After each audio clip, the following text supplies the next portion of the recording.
Hello, hello, hello! Hello and welcome! Tonight you'll be watching the Playhouse stumble through a series of errors as they attempt to put on their trio of shows for the summer. Please, please, please remember to be quiet during the show. That means all phones are on silent, all children are behaved, and no conversations are happening. No photography or recording are allowed either. And please make sure to not eat or drink in the theater besides drinking water. The mosquitoes in the Playhouse will respond to the light of your phones and the smell of your food. But if you laugh, you can keep them away. We will have a 15-minute intermission after the first act. And after the show, you can go out to the lobby to meet the members of the Playhouse. But please, please, please do not interact with them beforehand during intermission. We would also like to thank the Board of Trustees and their continued support of our department. Without their support, this show cannot happen. We hope you enjoy the show, and thank you so much for coming today.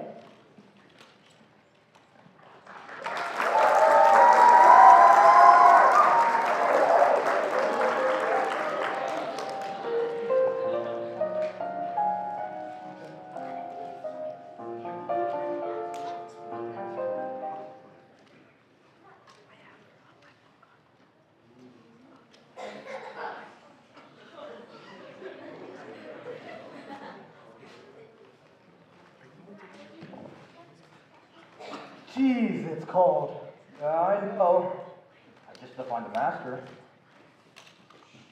Damn, these things never work.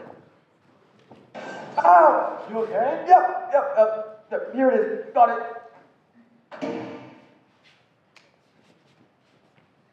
This is it? This is it? Yep, this is it. Well, wow. Yeah, it's a barn. No, I mean, yeah, it really is a barn. The cows walked out, and the actors walked in. When? Well, not actually. Cows did walk out. They're not still here. But they did have cows in here. Oh, over 200, well, lots of years ago. In the dressing rooms, when it rains, 2 centuries worth of cow shit. Pure. They renovated it in 33. That's when our theater started. Renovated it? Where? Well, the stage. They put in the stage. So tell me, is this like a snipe hunt? Where's the theater? This is a scene shop, right? Well, we will scenery here too, but this is the theater. Where does the audience sit? Here, right over there.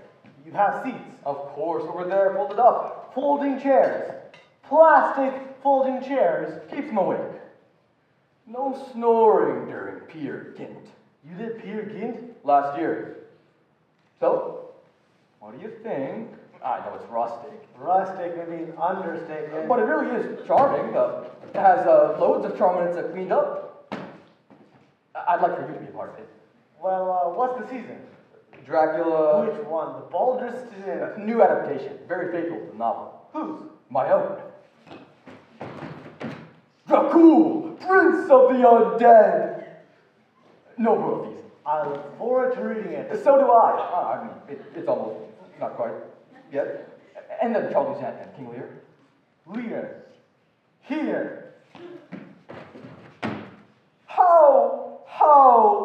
Ho! That's awfully big for a theater like this, isn't it? We're cutting it down, of course. Very lean, spare production.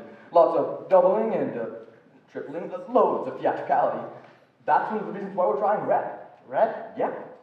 Small, tight, talented company doing 3 great plays. One night, Dracula. The next, Charley's Aunt. And they're in between for the matinee. It's certainly cold enough here for the heath. Is there heat or air in the summer, I mean? Only what nature provides through those big barn doors. Blow, winds, crack your cheeks. Rage, blow. Who's playing Lear? I am. It's my time to tackle that son of a bitch. Run a summer theater for 12 years, and you'll understand. You wouldn't believe the local critics. How sharper than a serpent's tooth. I thought he was referring to his daughters. Whose? Lear's? Oh, right, of course. Who's directing? I am. You are. I know, but it's my time to tackle that son of a bitch. What the hell? Yeah, what the hell? Listen, you could do, what's his name? Edmund? What, no, in Dracula, you could do, what's his name? Renfield? No, I'm cutting him, the other one. Oh, well, let's try him. Not Dracula, I see him very... you know, the one who always says, "But surely, Dr. Van Helsing, you can't mean there are such thing as vampires." Oh, yeah. Wow. And then Edgar. Which was the bastard? I can never keep him straight. Good thing I'm not playing Gloucester. Why? He's their father. Right, of course. Who is playing Gloucester? Or anything else? Rich will talk to you about Gloucester. He's been with us forever. Started here as an apprentice when Maria Ospinskaya was the artistic director. He was Jimmy Stewart's roommate at Princeton. Good Lord, he must be 90. What? No, not 90. I mean, if he was Jimmy Stewart's roommate. Maybe he was Stuart Granger. Anyway, he's still sharp as a... Well, great stories. I don't know if the rest of the company will follow up yet. Some old, some new. And Charley's aunt. Everything. No, but I've always wanted to. It's a very funny play. One of the great farces. 4 times. Wore the dress once. Are you directing that too? No, Susanna Huntsman. Do you know her? Very sharp, right out of Yale. It's her first professional gig, but she has some extraordinary ideas. About Charley's aunt. She did this amazing thesis project on Noel Coward in the Yale swimming pool. Puppets, gender switching, synchronized, very erotic. You saw this? She wrote Barbara about it. Barbara DeMar, no, our major donor. Without her annual donation, the Playhouse couldn't make it. Barbara's very strong in encouraging young directors, particularly women, and particularly women who are daughters of a roommate at Bassett. She lives in Palm Beach in the winter. Susanna. Barbara. Oh, so Charley's aunt? You know, to be frank, and I'm not putting you on, I think you could wear the dress. Really? Would you want to? Well, it's one of the funniest parts ever. Some guys are very, well, particularly straight guys. They're nervous about... You are, aren't you? Last I checked. Oh, good. I was afraid I might put my foot in there.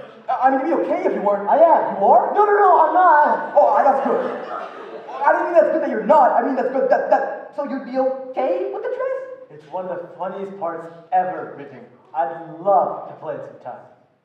Good. Well, it's done then, okay? Well, I'm not sure whether I should leave town now. My agent will want me to, I'm sure. I've just started getting sent out for commercials. A first refusal last week, and I've just did a callback for all my children. Oh, good. And it is still pilot season. Oh, I know. And it is 4 months away. You'll think about it. Thank you for coming up anyway and auditioning. Yeah, no, thank you for the offer. We'll just have to see if... Yeah. Shall we head back to the farmhouse? Yeah, it is really cold. It's February. I'll get the ghost light this time so we don't kill ourselves.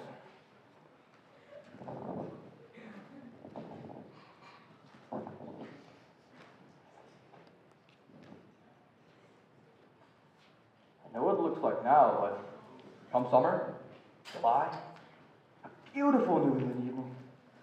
Sun setting back of our mountain, like Mr. Wilder says, and other times, the sunset slants across the roof, through the sugar maples, and catches the screens in those big barn doors with a lighting effect you can only dream about recreating on stage.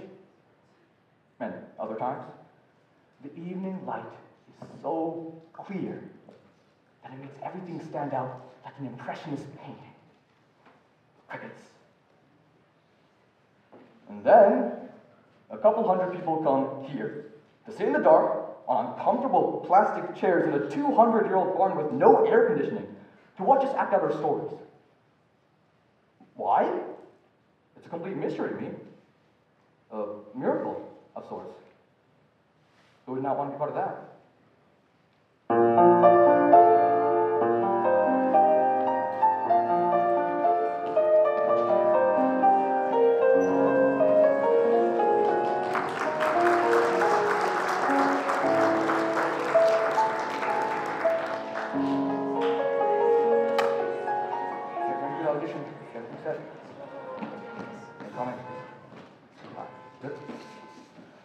Next!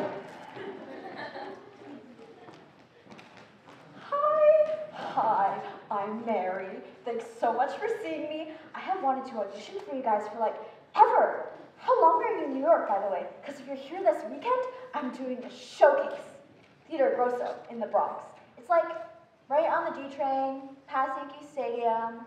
It's a new adaptation of the Epic of Gilgamesh. Here's a flyer. Like from Persia or Iran or sometime before the Middle Ages even. Though I don't know if there's an old adaptation even. I get raped by the gods. Can you believe that? Raped by the gods. Really? Yeah, I know. I hate when that happens. But I offer myself, really, like a virginal sacrifice. Kevin's working on that with me. Kevin's directing, and he wrote it. The new adaptation, not the original epic. I think that was Eugene O'Neill or Lope de Vega or somebody. Am I talking too much? I'm gonna do Ophelia, okay? Do you mind if I use you? No. No, I don't. Susanna? Don't use me. I don't like to be used. Susanna's directing Charley's aunt. Oh, cool. 1, 2, 3, 4, 5, 6, 7. 1, 2, 3, 4, 5, 6, 7. 1, 2, 3, 4, 5, 6, 7. 1, 2, 3, 4. 1, 2, 3, 4. 1, 2, 3, 4. 1, 2, 3, 4. 1, 2, 1, 2, 1, 2, 1, 2, 1, 1, 1. Oh, you hear that? That was good. Yeah. I'm so tense. Really?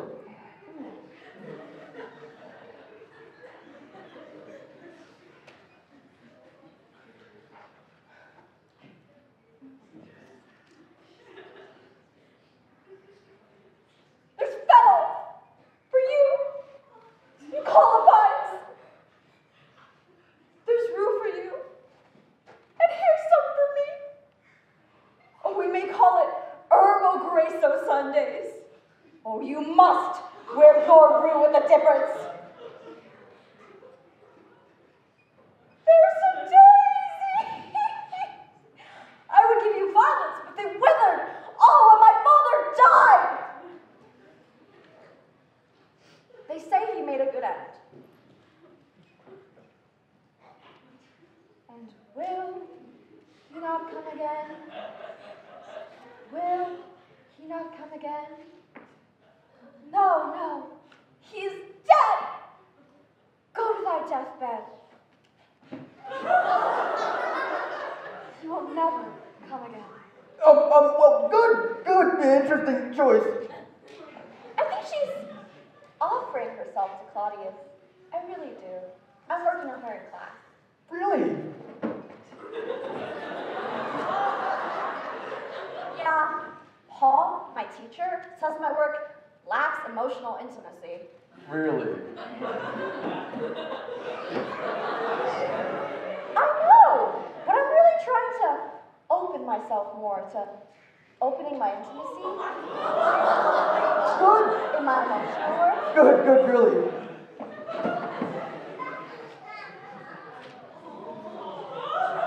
This piece has never been so full for me before. Really good.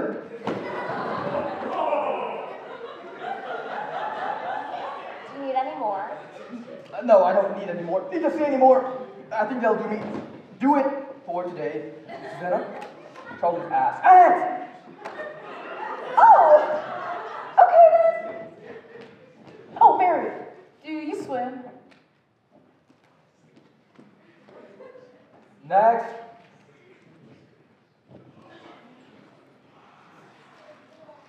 You fools, pitiful fools, you shall tear each your eyes out, yet in fear and horror of me, Dracula, prince of the undead.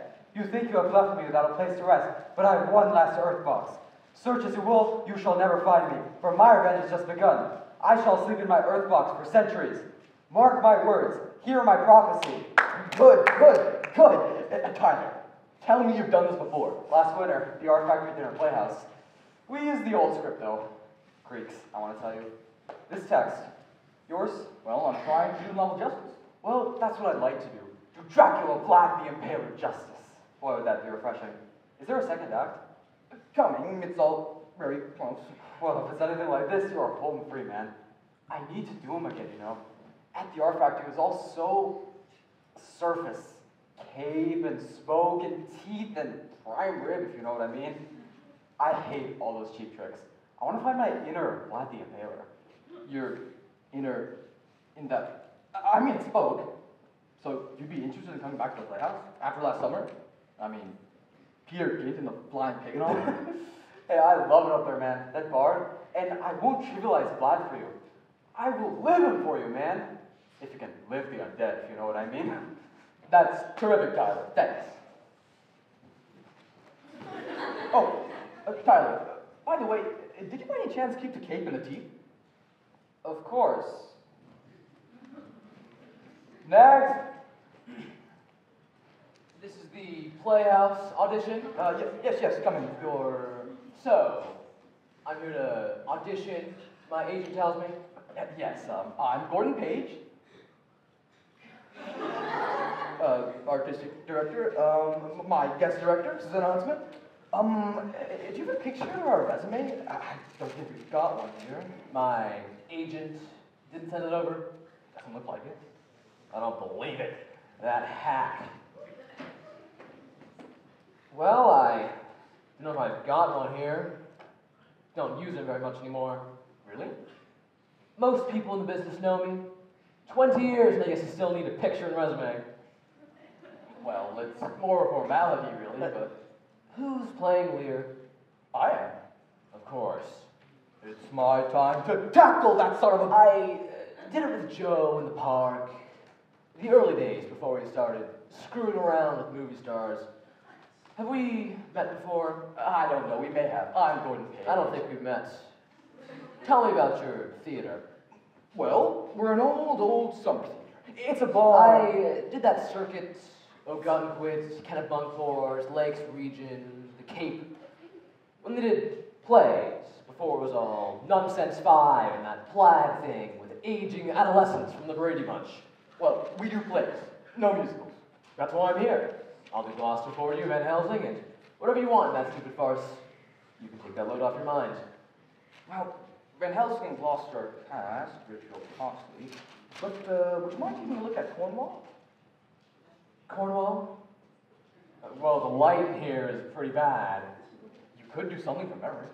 A monologue? A memorized speech? Like in school? I mean, if the light really... Like, now is the winter of our discontent. Or, this is an important part of those quarters. Call the agents. Tell them to set it up. But my time is kind of tight today. Very nice to meet you. Don't get up.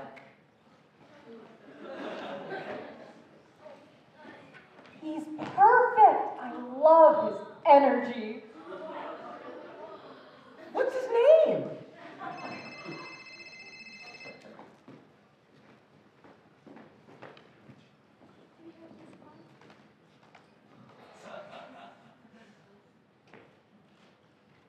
Barbara. Mrs. DeMarno? Yes, this is Gordon Page from the Playhouse? Yes, that's right. Peer Gynt it was called. Those were trolls. Oh, I'm sorry. The Sound of Music? Well, I don't think we can fit the Alps in the barn. Those were fjords in Peer Gynt. Fjords. Fjords. No, not Fiji. Fjords. Fiji's in the South Pacific. Yes, I've seen that one. It is a good one. Bali hi to you, too. Well, actually, we were wondering, we haven't received your very generous annual, check? I see. Peer Gynt? You really feel that? I see. No, we will never do it again. Or anything by Ibsen again. Or anything like it was by Ibsen again. Really, never again, I promise. Thank you, Mrs. DeMartin. No, thank you. Oh, this season? Dracula, Charley and King Lear? No, it's not really that depressing. Ultimately very uplifting. Lots of uplift. No, I suppose it's never too late to change. Any Shakespeare other than King Lear? What? It's my time to...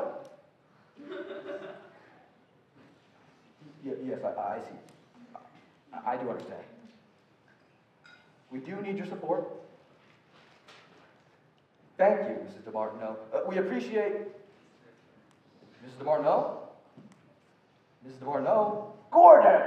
Richfield? Daisy? What are you doing here? Not to audition, certainly. Good God, I hope not. We met for coffee. Thought we'd drop by. Dropped by since you were in town. How's my wonderful old barn, my temple among the elms, doing under its wintry blanket? Well, it's May, but... sorry. Richfield? Susanna? Daisy Jones. Richfield and Daisy have been in the business since forever. Susanna's direct control of his hand. How wonderful. And she'll be doing a bit of acting, too. Barbara wanted her to have the experience. Seems she's, never been on a stage. Really? I don't think directing has anything to do with acting. Really? Did Charley's at the Playhouse in 48 again in whenever, when this lad put on the dress? What dress? What dress? Good.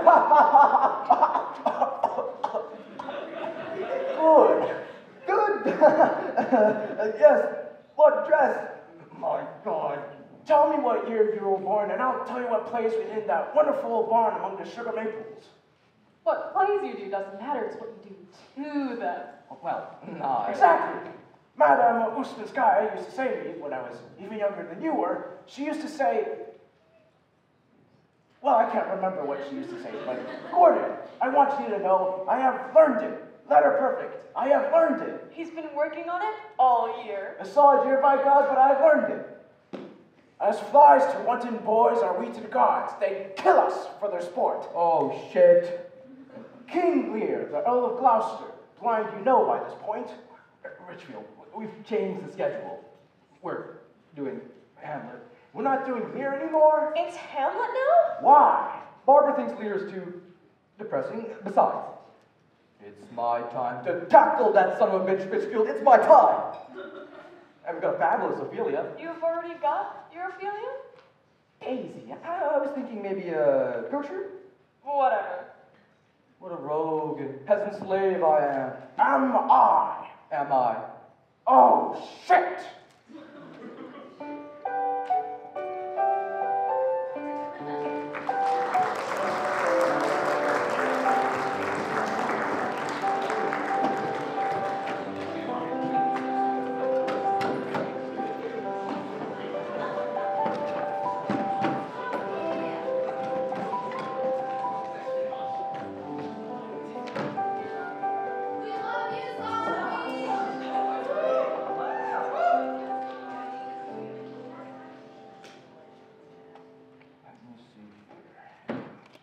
Next. Cocktails? No, not yet. Not yet.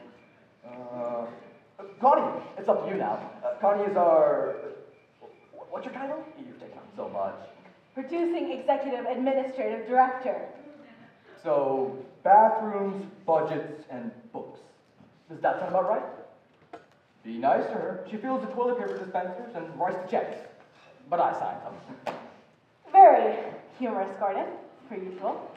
Well, I don't have to tell you how happy I am you're all here. I stay up here all winter while Gordon does artistic things in lofts and basements around New York. And it's been a long winter. It's always a long winter.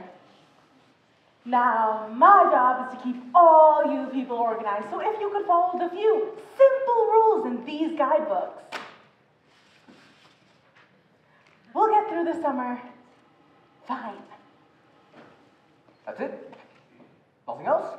Okay, well... I do want to add one thought on the subject of office supplies. Now, I work in an office, so I have office supplies. Most of you don't work in an office. You work in rehearsals or someplace. So you don't have office supplies now. I understand this. If you had an office, you would have office supplies, but you don't.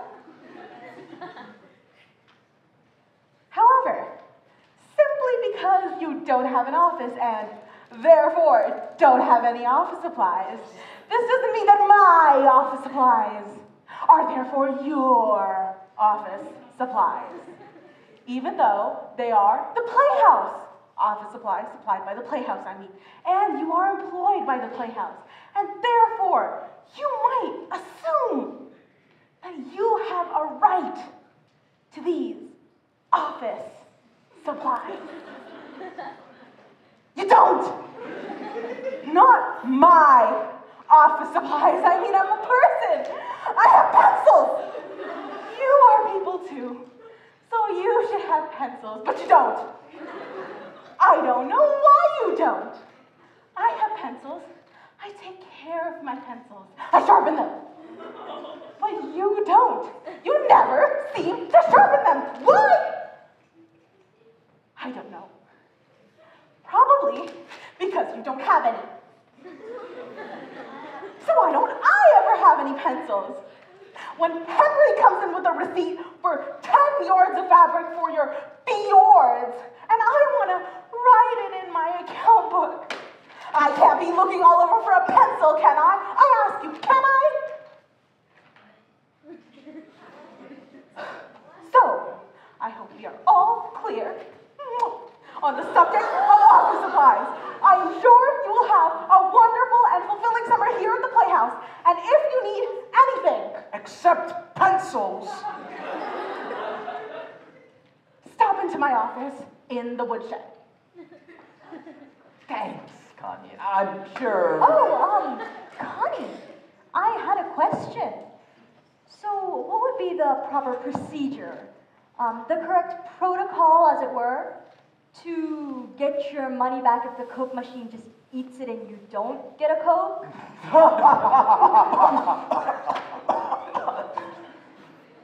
What the hell is that about? The Coke machine. Gordon, I am not responsible. This summer, I am having nothing to do with the godforsaken Coca-Cola Bottling Company of Northern New England or any of their products. That machine is a nightmare. It's an abomination. I am glad you find this funny, Sarah. I am glad you do, because I most certainly do not. Okay! Well, that's enough said of office supplies, pencils, and Coca-Cola products. So, once again, welcome. It's going to be a wonderful, a terrific, a great summer. And one word of wisdom for us all. Speak the speech. I forgot. Mrs. DeMartino sends her best to you all, and especially you, Susanna, from Palm Beach. Speak the speech. Don't let me forget to introduce our hard-working apprentices. Karma, Jan, and Brown. Braun, Brown, Baron. Speak the speech trippingly, I pray you, to the movements, to the actions, and the actions to the movements. Behold, as if a mirror up to nature. Good God. Now, there's beer and wine on the props table. Oh, and soft drinks. Soft drinks, too, Sarah. So, anyway, let's get to know one another and find out what a piece of work is man. Is he always like that? Like what? Well, misquoting everything and just being an I don't know. I only met him once. He seems sincere. Sincere? Yeah, I suppose you could say that. Gordon, this Dracula Princeton Undead opus you just handed to your longtime designer, friend, colleague, for your very first time on the eve of the first rehearsal. Give it a chance, Henry. I think you'll see. Oh, I see it already, Gordon. I see 20 sets, flying bats, exploding crosses, chemical fog, wireless microphones, not to mention Charley's aunt and Hamlet in rotating rep on the stage the size of a comfortable walk-in closet. Think theatrical and spare. Think theatrically spare. Think fabric, draped artistically here and there. I'm thinking disaster. I'm thinking expensive. I'm thinking fabric, draped artistically and economically here and there. And what about the budget this year? You didn't tell him yet? Tell me what? A little less. Less? It's a 15% cut. Gordon, Connie! Henry, you know last year was tough. Peer Gynt. Just didn't sell. And if we don't at least break even this year, we're gonna be in big trouble. You know, I could have that job tomorrow if I wanted in the window dressing department at Macy's. Give it a chance, Henry. Just think. One night, Dracula. The next, Charley's aunt. And Hamlet in between for the matinee. What a treat! For whom? Mary, Tyler Taylor.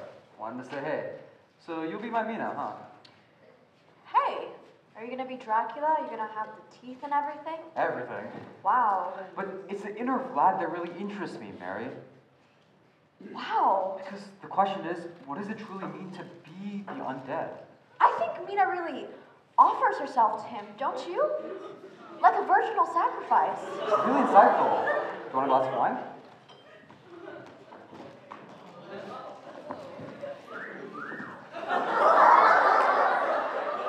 Gordon, Richard?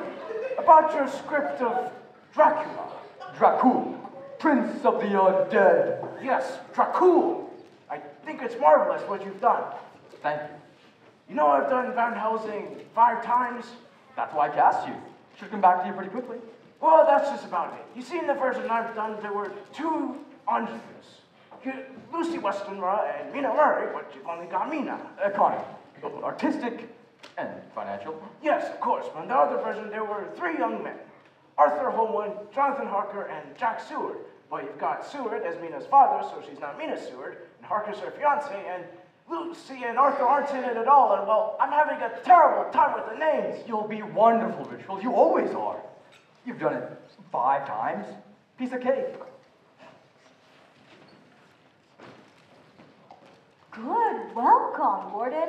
Connie was in fine form. Same old. Is that a... A gin and tonic, a refreshing summer drink. And I don't want to hear about it. Sarah? Do you believe this place?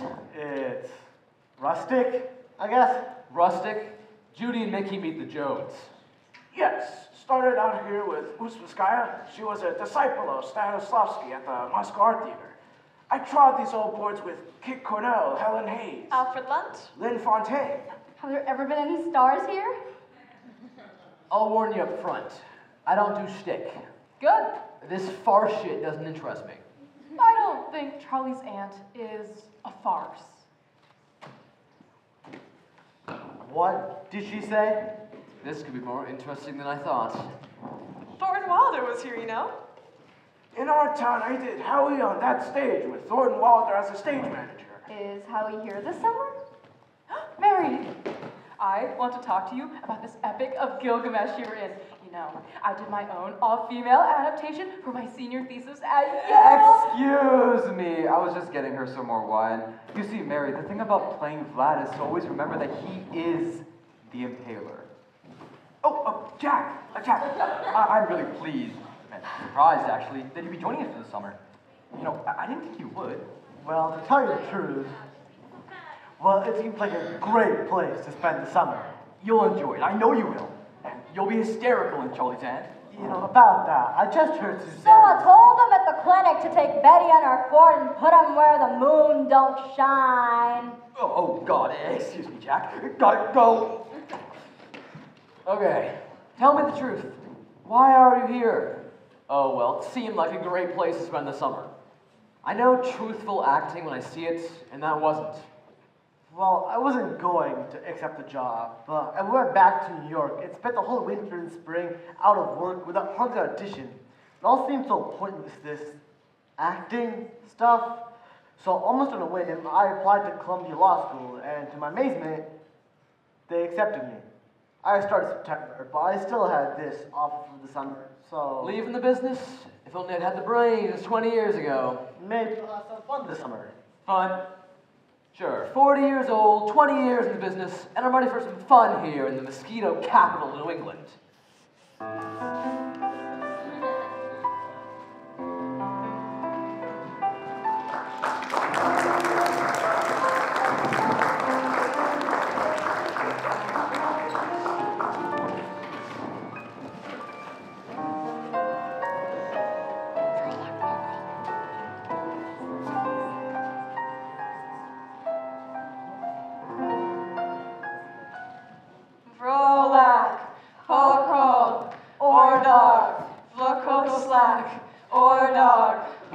Okay, good. Good, that's a good start. Anyway, in the last few minutes we have left, let's jump into your first scene, Tyler. See if we can't just throw it up on its feet and just breeze right through. Yeah, love to. We're gonna go here. Okay, so the peasants finish chanting. Volak, Boko, Ordo. You'll tell us what that means sometime, won't you? Of course. And when the light's up, Tyler, you're about here-ish, and Jack, you're still about there, and welcome. Gordon, Yes? sorry for stopping. And before we've even started, Now, How do I get here? what do you mean? I mean, how do I get here? What? In light? In dark? Am I discovered? In light? Thanks. Good. So, And what's my as if? as if, As if I've come from? as if you've come from your front door? That's what I thought.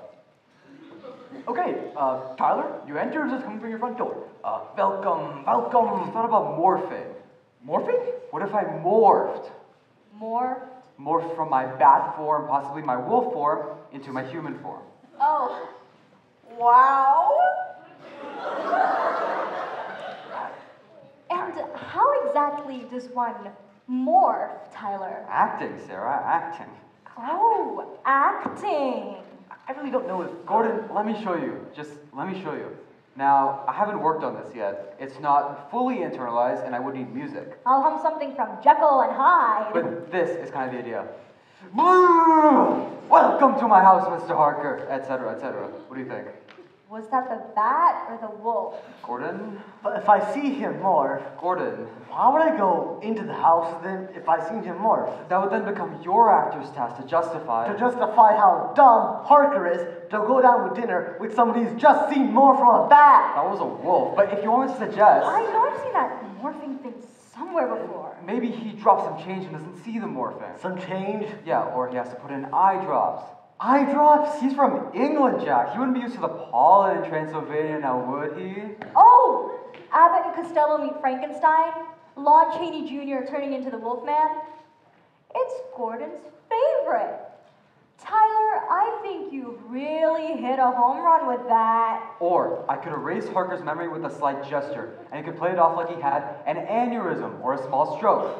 He grabs his skull. I don't want to grab my skull. Gordon, what do you think? Really, your call.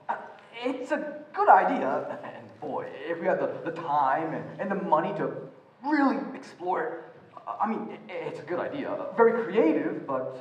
But one of our goals here at the Playhouse is to rehearse slightly beyond the first scene before we open.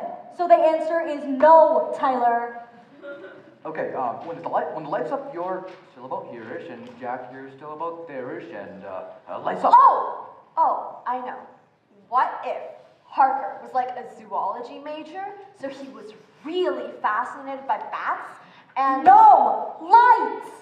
Welcome to my house, Mr. Harker. Enter freely and of your own will.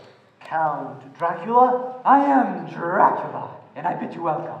Come freely, go safely, and leave something of the happiness you bring.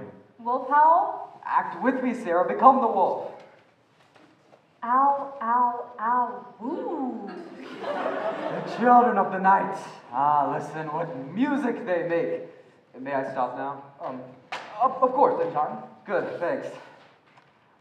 I'm sorry, but there are a lot of issues when you're playing the undead, you know. I know. Where's the house? Behind you, kind of up center-ish. Does that work for you? So the front door is behind me? It could be below you. Wouldn't it be better if I were in the door, holding the door? So the first thing we saw was my claw-like fingers wrapped slowly around the door. I just got chills! Are you in this scene? Maybe on welcome to my house. No. I want to complete it before I speak. I want it to be my significant psychological gesture for this role. But I think we need to move on, to advance the Gordon? plot. There isn't really a door. Tyler, there isn't really a door. I thought you said it was behind me. The house is behind you. The front door isn't part of the house? It would be, wouldn't it? But it isn't real. But it isn't real. You mean this door isn't real? No! The door isn't real! Well, perhaps you can tell me how I can justify welcome to my house, Mr. Harker. without a real front door? Well, it's an open environment, space. You need thoughts that. Maybe anyone could have told me that in New York before I signed the contract. But now here we are, in New Hampshire. So you just tell me, Gordon, how do I welcome to my house, Mr. Harker, without a real front door? You could use some of that acting you saved by not morphing. Tyler, there's just... Henry didn't design a real door for the set. Oh, okay, I see. The set is gonna tell me how to play this role. The stage designer is gonna dictate to me, the actor, the one, the only one who's actually up here. Except for me and my eye drops. Actually up here, tearing my guts out in front of 200 people. The stage designer is gonna tell me how to play this role. We could drape some fabric in the shape of a door. Henry? Tyler, there is no door, and there will not be a door unless you pick one up and morph it on with you. I can do that.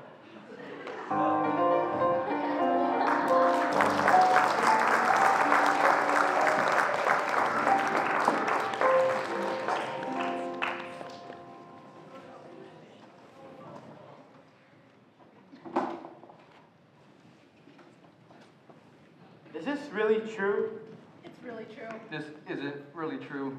This is really creepy. Do we really have to use it? I mean, it's in her will. This is not only creepy, it's gross. The lawyer sent it over. Paragraph 7A. The skull is to be preserved and shall be used to portray the skull of Yorick if and when the Playhouse shall present the play Hamlet by William Shakespeare. Paragraph 7B. The above stated codicil is a condition of the bequest of the property to the Playhouse Corporation. Our founder, Ethel Barnstein, put in her will. We're supposed to use her skull for that of Yorick. Creepy, gross, and sick. Yuck! I think it's pretty cool. There must be a way out of it. Not unless you want to get the property back. I guess you really wanted to be in Hamlet. Or wanted to make sure no one ever did Hamlet at her theater. You better tell Richfield. He's playing the gravedigger. Well, I'm not telling Richfield. He and Daisy are the only ones who actually knew her. You tell him. Oh, I'm not telling you. It's a technical issue. You tell him, Sarah. This is a problem. That's your department, Henry. You take her. Cool.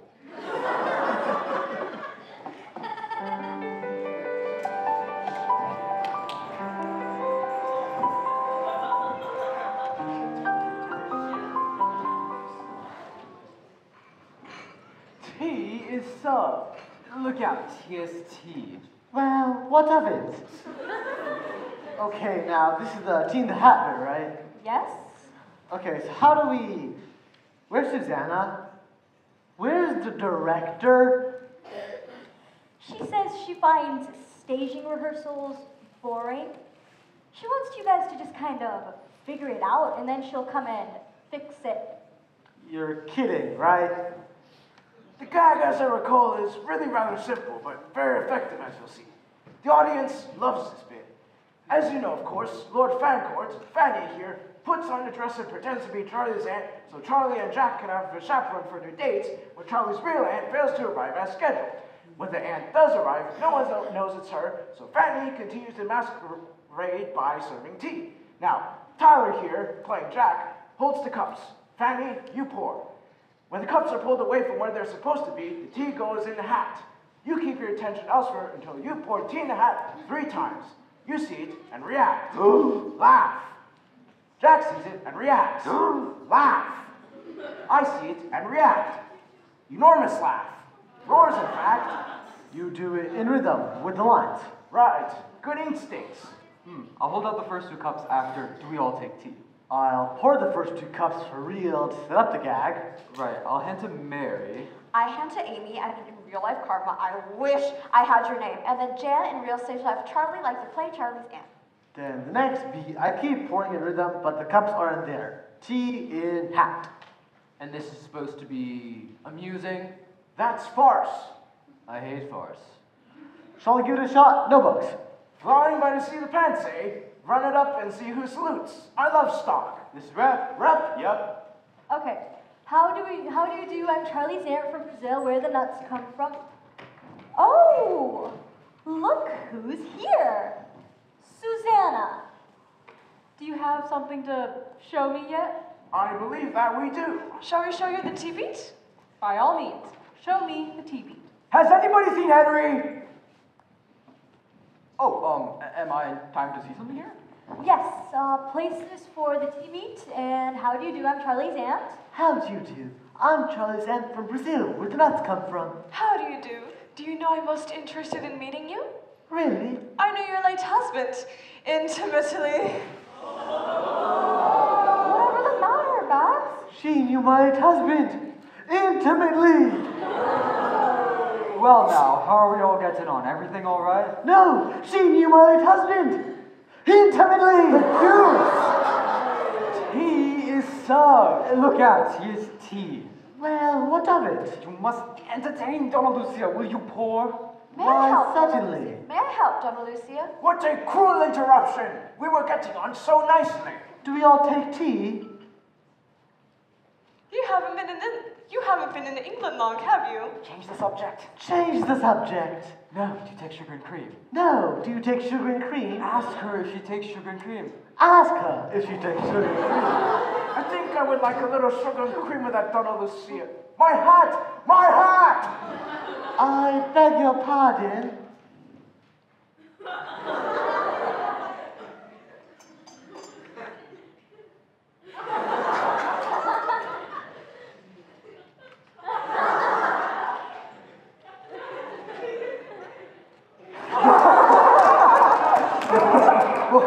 Boy, that's very tight, clean, that's the gag. Yes, that's the tea gag, isn't it? That's the tea gag. Well, Susanna, now that it can be said, I was afraid you didn't have the, swimming pools and all that, but that's the tea gag. I've been thinking about this scene a lot. It is the central event of the play for Lord Fancourt, a man dressed as a woman.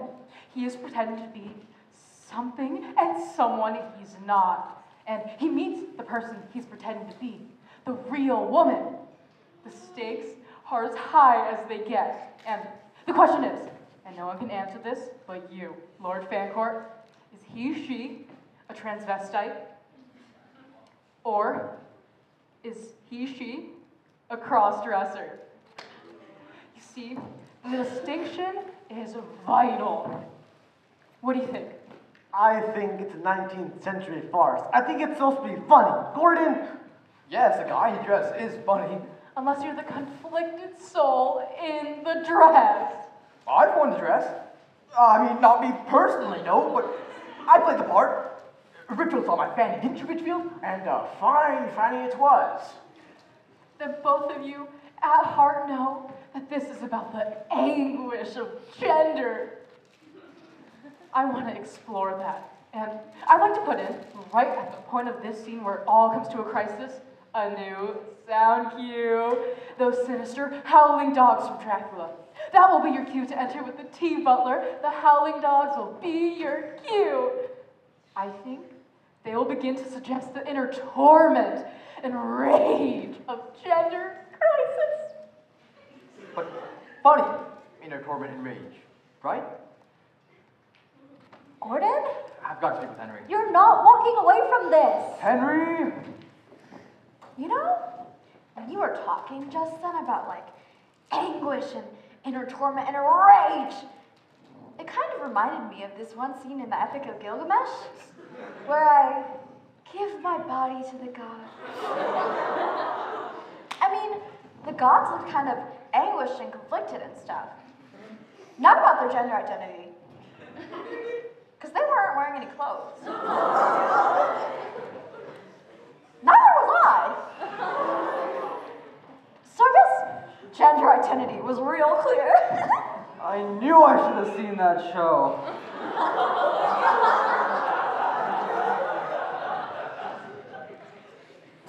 Okay now, well, before we get back to text, I want to explore this scene through physical improvisation. Oh, wow. Oh dear. Oh, shit. I mean, what is tea really? Isn't it at base a feeding ritual? I want to explore this primitive ritual as if we were animals on the African savannah, meeting at dusk at the watering hole. Mary, Karma, you should be gazelles. Oh, wow. Way cool. Vernon. If I have to do this, and I'd really rather have a root canal, but if I have to do this, I'm going to be the crocodile, lying in wait at the water's edge. Excellent. Richfield, Daisy, the aging lion and lioness. Aging? Jack, Tyler, Jan, a pack of young male orangutans. You know, of course, the orangutan is innately bisexual, Jack. No, I didn't know that. Whoa! My orangutan is not bisexual, okay? I mean, I don't care about your orangutans, whatever, but my orangutan is completely 100% heterosexual, okay? Okay? All right now, it's dusk at the watering hole. What am I? What do you think you are? The butler? A wildebeest. Be a wildebeest. I don't know how to be a wildebeest. And that is the very reason why we need to improvise this scene. I'm sorry. And it's dusk at the watering hole. Excuse me, Yes, I have a question. Do you want, like, gazelle sounds? of course. What do gazelles sound like? Winnie. Winnie?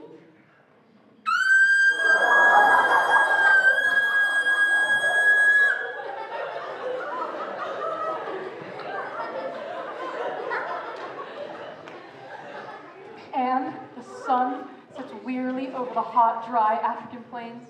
Two nimble gazelles warily approach the ever-shrinking communal pond.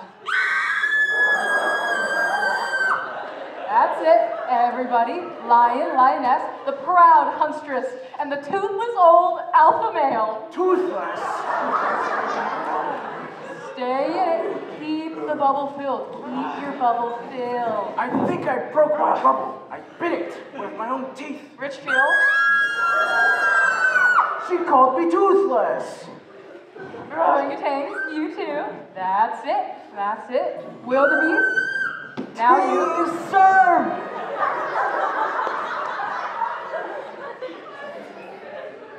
No text, wildebeest. No text. Never text. Everyone, refill the bubble now. Everyone, refill the bubble. What does it mean, Jack, to be a gender-confused young primate at the communal water hole? Find your center through the breath. Now, fill your bubble with the breath of imagination. Fill your bubble.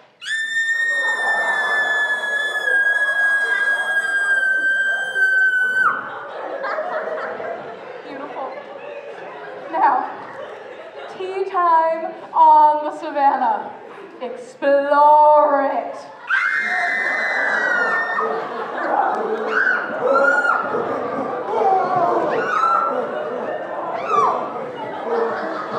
What are you doing? Is this an old...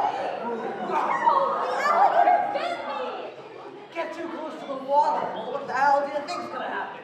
And this is Africa, for God's sake. I'm not some fat, lazy-ass, poodle-fed Florida alligator. I'm a crocodile. Dresser or transvestite, I haven't made that choice yet, Susanna. But in any event, who the hell cares? I'm gonna blossom in 7 weeks. Jack, you have given me an idea. Oh God, no. Henry! Good. I am glad you're here.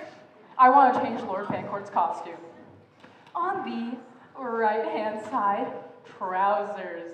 On the left-hand side, a dress. And when he faces stage left, we will see a man. And when he faces stage right, we will see a woman. And when he faces downstage, we will see, and more importantly, understand the duality. It is an admittedly risky choice. But I think in Jack here we have an actor Lawyer. who can pull it off. And 3, 2, 1, yes, time! End of rehearsal! Thank you, Actors Equity Association. To hell with one day at a time, today will be your first drink for the rest of your life.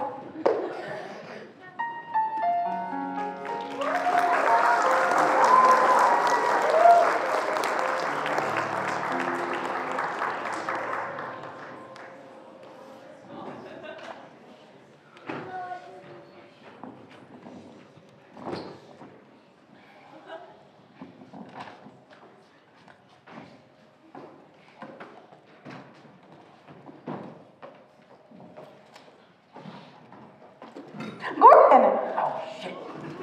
Donnie! I have to talk to you. About?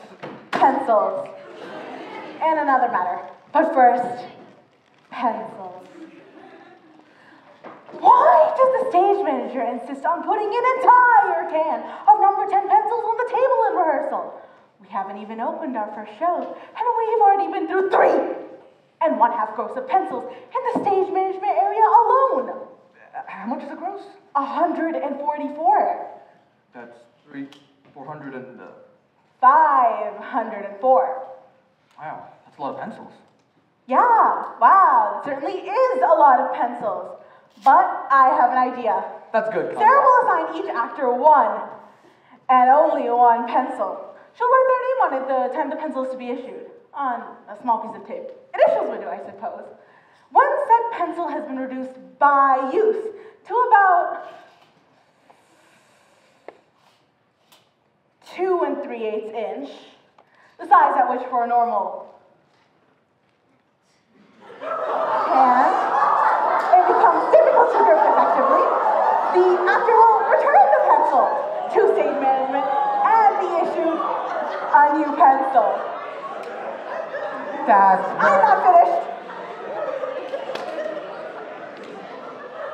I will recycle these 2 3/8 inch pencils for use in my own office. I have a smallish hand and am willing to forgo fresh pencils for the sake of our institution. They may also be used in the scenery shop for marking boards or cutting with the saws, thereby eliminating entirely the budgetary needed for new pencils in 2 separate areas of the operation. That's a great idea, Connie. Got the rehearsal. Oh, Gordon, the other matter. We haven't received Mrs. DeMartino's check yet. But I called her months ago. You're gonna have to call her again. Oh, no. Cash flow. Cash flow? It's not flowing.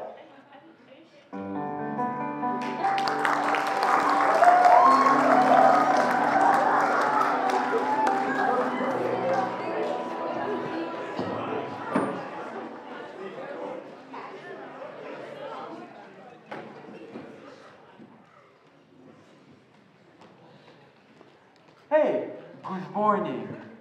Hi, good morning. Are we doing Dracula or Charley's aunt now? I get so confused. Dracula. Yes, Dracula. So you must be our beautiful Miss Lucy, fiancée of Mr. Homewood, daughter to the kindly Miss Westenra. No! I'm Mina, fiancée to Mr. Harker, daughter to the kindly Dr. Seward. Mina! Oh, dear. Do you want to run lines for our scene? Which one? I don't have any lines in the only real scene we have together. I just kind of lay there. And you talk some about how I'm blood of your blood, flesh of your flesh, and when your brain says come to you, I'll go to you for all time. And then you suck on my neck. Yeah. You want to rehearse? You are so diligent. You always want to practice that scene. Wow. Professionalism is the key to being an actor, Mary. So, you're lying down over there.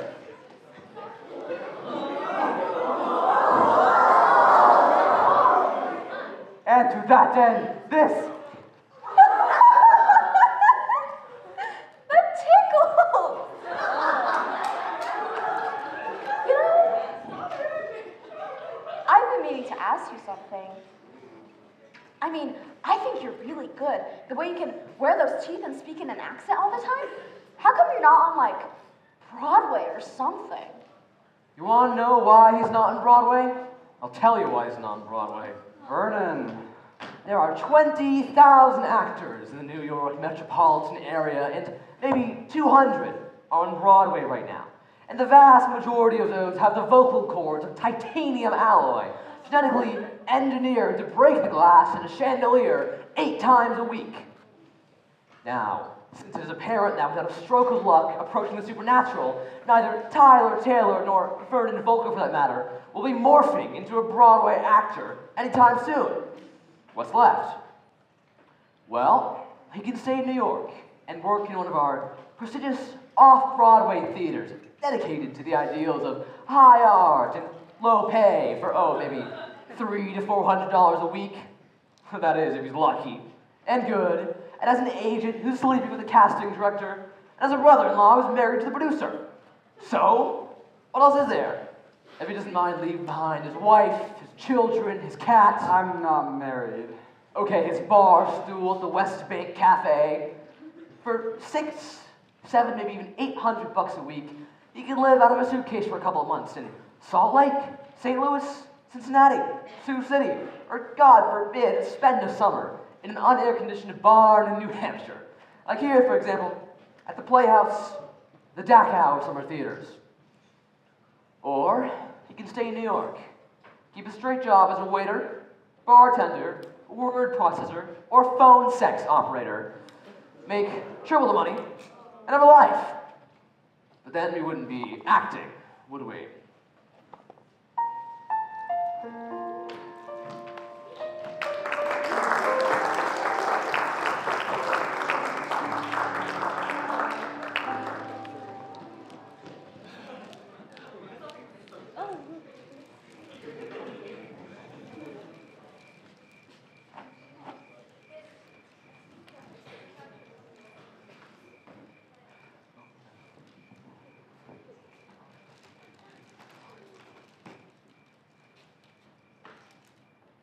Oh, that this... No. Oh, that this...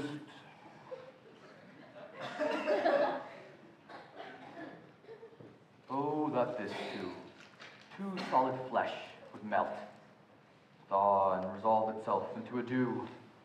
Or that the everlasting had not fixed his cannon against self-slaughter. Oh, God, how weary, stale, flat, and unprofitable seem to me all the uses of this world. How weary, stale, flat, and unprofitable seem to me, unprofitable seem to me all the uses of this world. Ain't that the truth? Sarah, is that you? Who'd you think? The ghost of Hamlet's father? I was just trying to catch a little rehearsal. God knows I need it.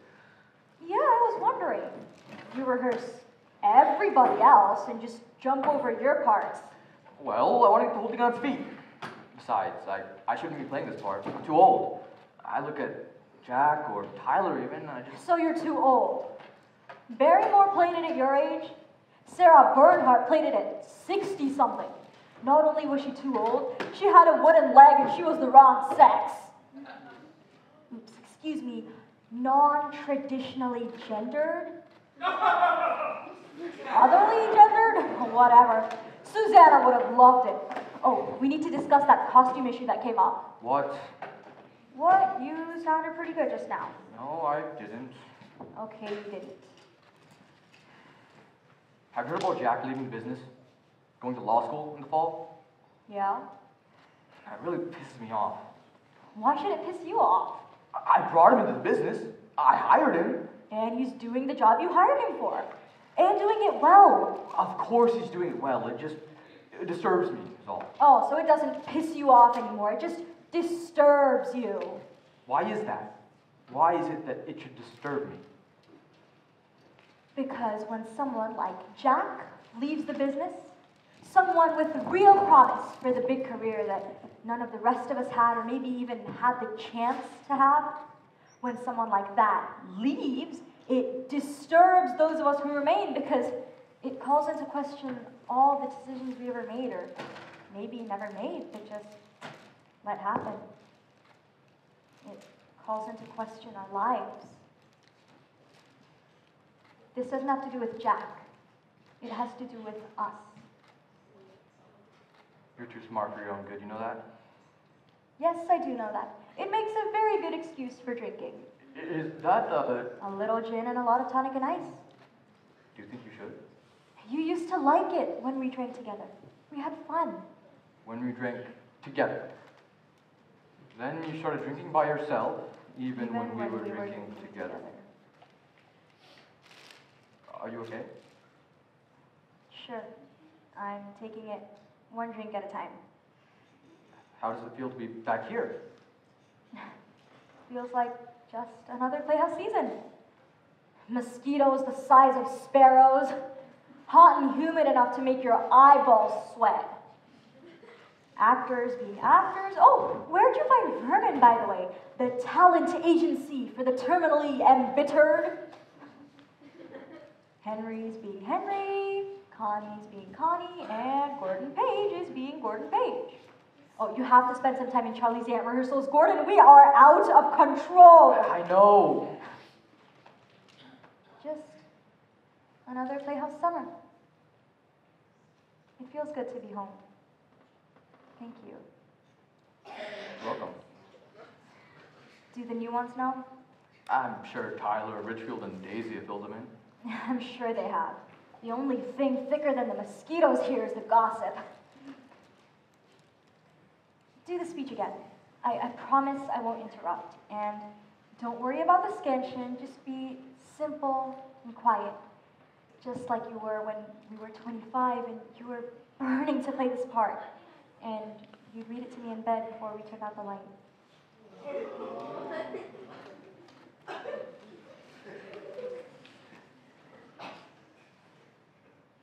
I have of late, but wherefore I know not, lost all my mirth. And indeed, it goes so heavily with my disposition that this goodly frame, the earth, seems to me a sterile promontory. This most excellent canopy, the air, look you, this brave overhanging firmament, this majestical roof fretted with golden fire. Why, it appears no other thing to me than a foul and pestilent congregation of vapors. What a piece of work is man! How noble in reason, how infinite in faculties, in form and moving, how express and admirable, in action, how like an angel, in apprehensions, how like a god. And yet, to me, what is this quintessence of dust?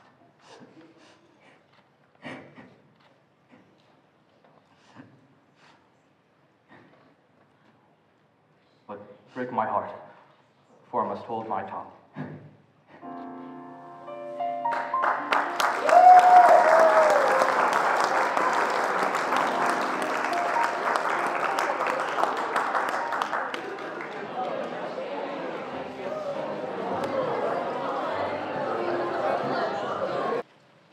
No. Yes, that is the problem. Wasn't funny. Not funny. No, he's a man. All men, I should say. No, I wouldn't know that. It's not really my job to check that sort of thing. I suppose somehow Susanna, our director, Susanna Huntsman, your college roommate's daughter, she directs the play. I didn't. I think she thought it would somehow illuminate the text, make it more, relevant? Yes. No, unfunny is the word. Next? Well, next is Dracula, Prince of the Undead. Well, I'm afraid that wouldn't be possible. You see, we've been rehearsing Dracula, Prince of the Undead. We haven't been rehearsing the sound of music. That's very good. You have a lovely voice. Do, re, mi, to you too. Which brings me to the reason for this call. In a way, you see, when we met several months ago, you were in Palm Beach. Remember? Well, anyway, you had indicated that you were going to send us your manual donation, and well, we haven't gotten it yet, and well, the cash flow It's not flowing. is not flowing. No, I don't think I know all the words. In fact, I'm sure I don't. I really don't think. Mrs. DeMar, no, really? Okay. Doe, a deer, a female deer, ray, a drop of golden sun. What the hell is Gordon doing now? Speaking with our largest single contributor. Mrs. DeMartino? Yep. And does she want her granddaughter to be an apprentice again? I don't think so, not after last year. Wasn't she one of the village girls in Peer Gynt?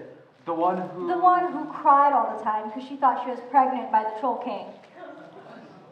I didn't know that. It was hysterical. That's why she was upset. Wouldn't you be if you thought you were pregnant by the Troll King? You thought it was hysterical? Yes, the pregnancy was hysterical. Imagine. Thank God. What? Tyler? Don't look at me. I was in the Troll King. I played Peer Gynt, remember? Did you? What do you mean? Oh no. It was you. It wasn't the Troll King, it was you! What does she mean, Tyler? Nothing. Got it. She's bringing it around today. Oh my God, Tyler, what was she, 16? 18? 22! What, do you take their driver's license? Of course! What are you talking about? Nothing!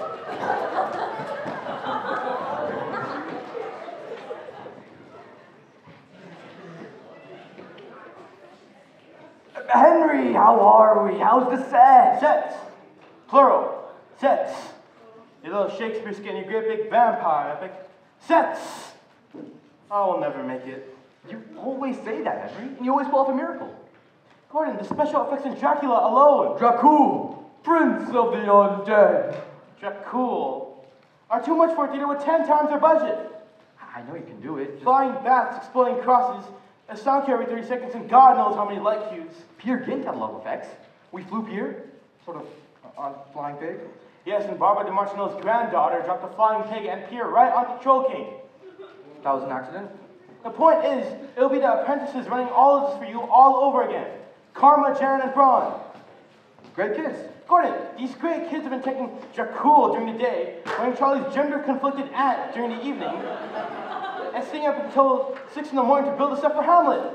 They don't know what play they're doing, for God's sake. They'll do fine, Henry. They always do fine. They learn so much from you. You're a real mentor, you know that? You give them the confidence to do the amazing things they do. How appropriately phrased. Hey guys, loyal apprentice, humble disciples of the craft of Dionysus, turn the goddamn ladder! Hey, Brown? Braun. What do you know? I bring the tea on when I hear the howling dogs. That's all I know. I believe my point has been made. Doe, a deer, a female deer. Sarah, what are you doing here? Henry's a bit worried about the effects in Dracula. A bit worried? What do you think?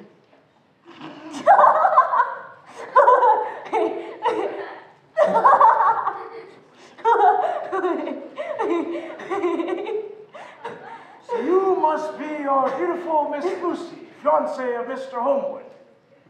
No, fiancée of Harker. No, beautiful Miss Mina. Mina. I rest my case. You're such a pessimist. Charlie's hat looks great. By the end of the show, opening night, there was more paint on the actors than there was in the set. The audience loves that sort of thing. It makes them feel part of it. Live theater. Well, if they're like Charlie's aunts, they're going to love Dracula, Prince of the Undead.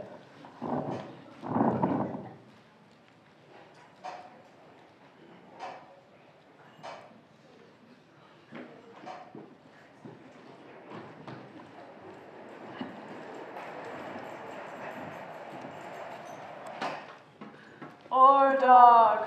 Or cold. I'm sorry, I don't understand. Relax. Please, I'm sorry, I don't understand. Strigoi. Please, English, please. I'm Rolla. sorry. Or dog. English, please. Trolloc means vampire!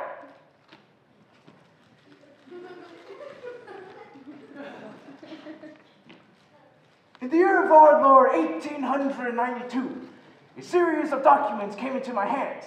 These diaries, newspaper articles, and letters of dear friends one to another have here been placed in order to reveal a story so totally at variance with the possibilities of contemporary belief as to appear the ravings of madmen. We offer no proofs. You have only my word before God that what follows is pure and simple fact. Or dog. Or cold. Strigoica. Rollac. Look off slack.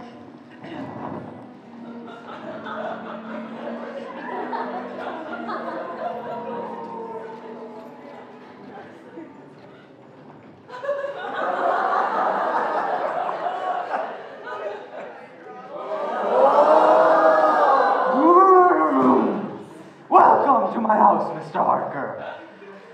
Count Dracula? I am Dracula, and I bid you welcome. Come, the night air is chill, and you must need to eat and rest.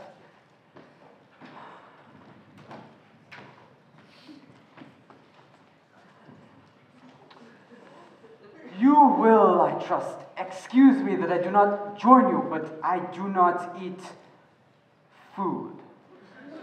Thank you, Count. My employer, Mr. Hawkins, extends his regrets that he cannot come personally, but he suffers from gout. I am confident that you will serve my needs, Harker Jonathan. But come, tell me of England and of the estates you have purchased for me. Ah, the children of the night. What music they make! Why do you wish to go to London, Count? It shall make me feel young again.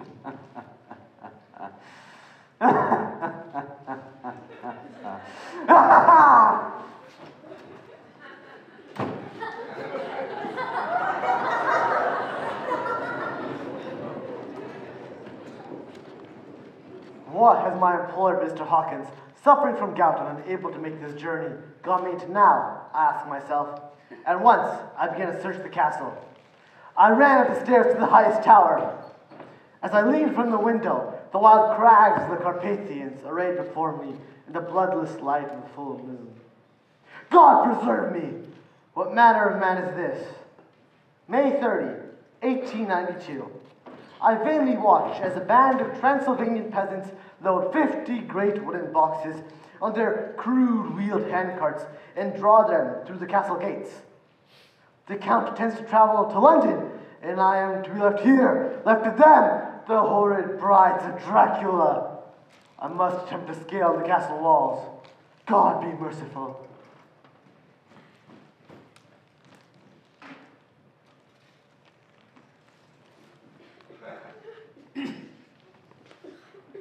The Whitney Daily Telegraph, 8 August, 1892. One of the strangest and most sudden storms in record has just been experienced here. It was centered upon a foreign vessel that had strangely appeared in the harbor.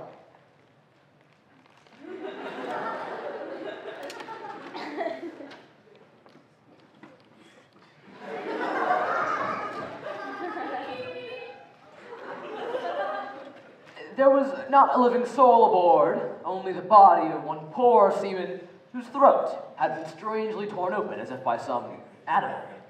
And strangely, a large and wolf-like dog was seen leaping from the vessel. The strange schooner had only a small cargo, a number of strange large wooden boxes filled with earth. Strange.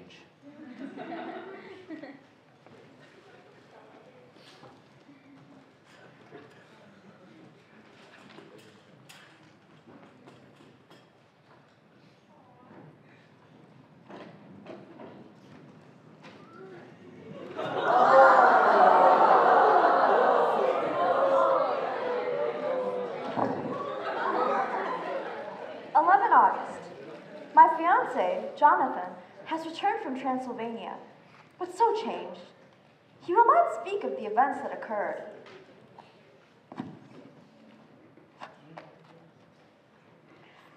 My, the fog is so thick tonight.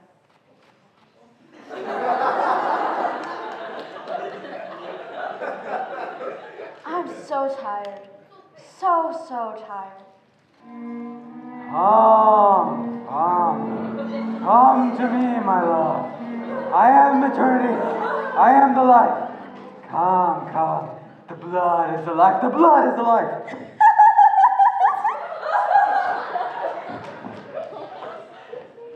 My daughter, Mina, has been extremely tired and weak lately. Sarah, what the hell is going on with the fog? Turn off your mic! Shit! Yes. Shh. It is strange, these voices in the night. I have written to my old friend, Professor Abraham Van Helsing. He is not only a medical doctor, but philosopher, metaphysician, and expert on strange diseases. So you must be our beautiful Miss Lucy, fiancée Mr. Homewood, daughter to the kindly Miss Westenra. No, I'm Mina, fiancée to Mr. Harker, daughter to the kindly Dr. Seward. Of course you are, whatever your name. I have the so great pleasure to meet you because you're so beloved. They tell me you're a trifle pale. I'm fine, Dr. Van Helsing. Absolutely fine. So now, Miss Mina, forgive me, I wish to feel the glands in your throat. Gott in Himmel! What is it? Doctor, is there anything wrong? No, nothing, my young friends. Mina, you have 2 small puncture wounds on your throat here. Do you know where you got them? No, I don't know. Leave me alone. Oh, Miss Lucy. Oh, Miss Mina. Oh my God, Mina. Oh, Jonathan, hold me. Don't go away. Please just hold me. We will step into the next room, yeah?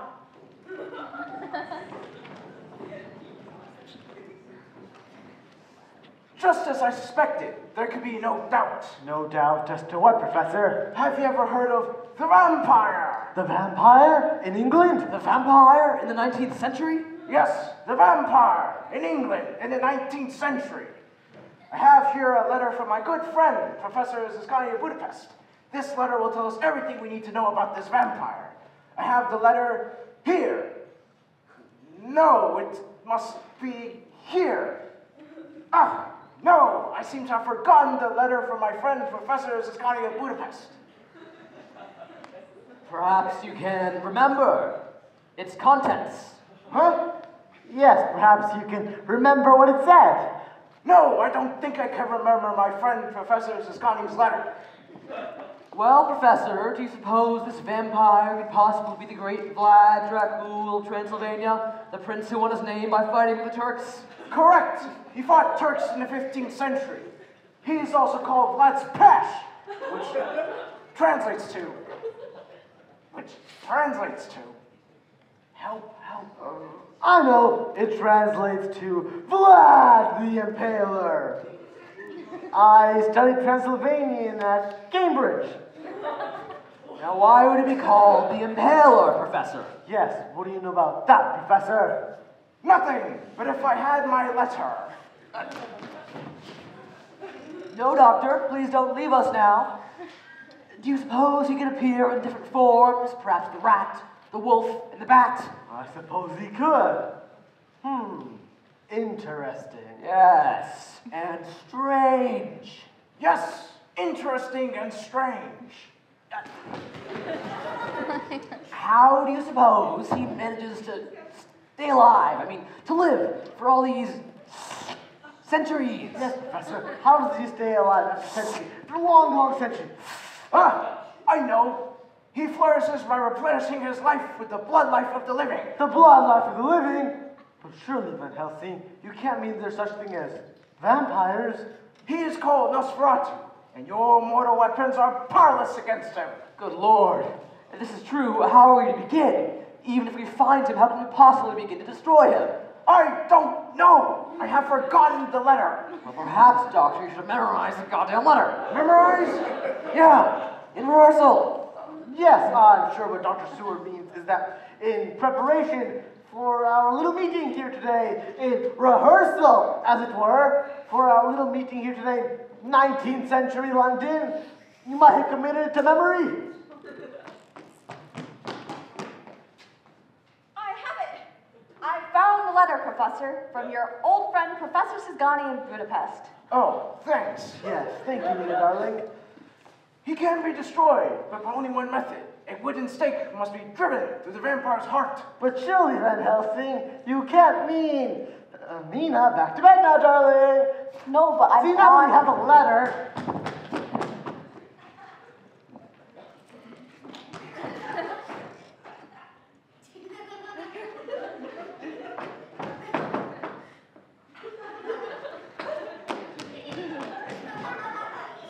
A stake to the heart. From that tower, I watched all those boxes and I knew. Of course, the boxes.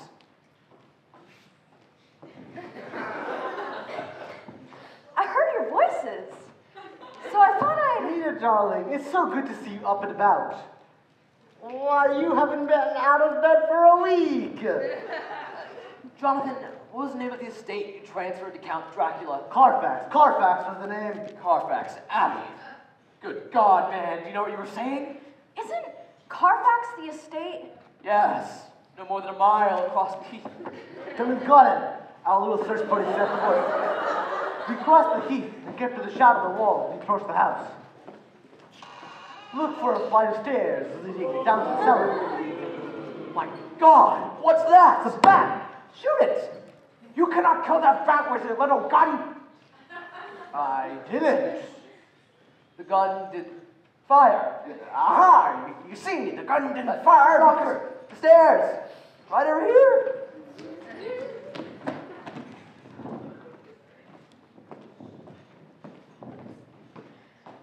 I can't quite recall how I fell asleep last night. I only remember hearing a distant gunshot. Or perhaps it was only a distant click click.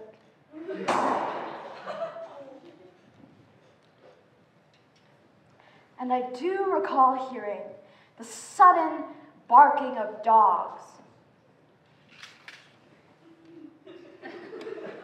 Yes, I do recall hearing the sudden barking of dogs. Barking dogs.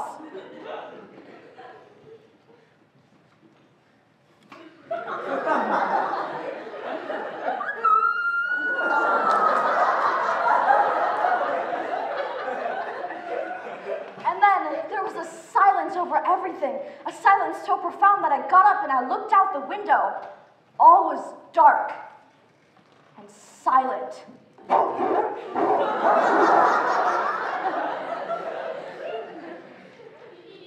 Not a thing seemed to be stirring, not a sound.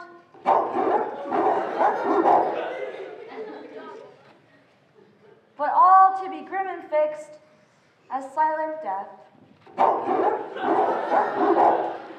I bring you life, eternal life. The blood is the life. The blood is the life. He is sir.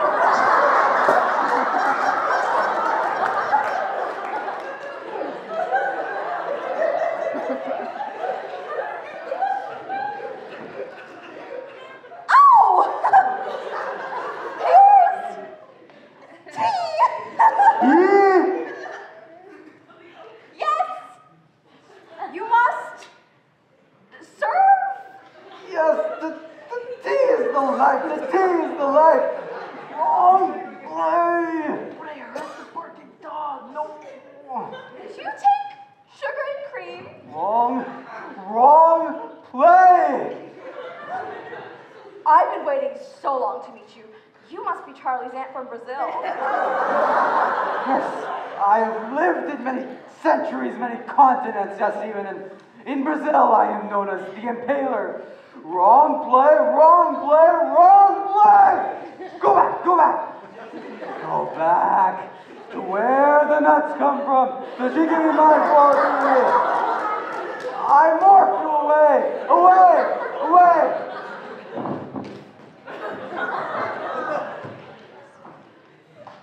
Damn it, there are no more boxes here. 33 boxes, 17 missing. How are we going to find all of them? All 50 boxes were shipped directly to Carfax. Some freight company carted 17 away, and somewhere there is a workman who remembers. Excellent thinking, Arthur. Jonathan! 8 October. I made a list of every freight company in Greater London. We were split in two. I'm off to tackle the first half, Dr. Stewart the second. Yes, Dr. Stewart. It says here our men delivered 5 boxes of common earth to Jamaica Lane, Bermondsey. Sorry about the tea. Yes, interested in boxes of earth, not interested in boxes of tea. Jamaica Lane. Thank you, my good man. Mina, we've got him!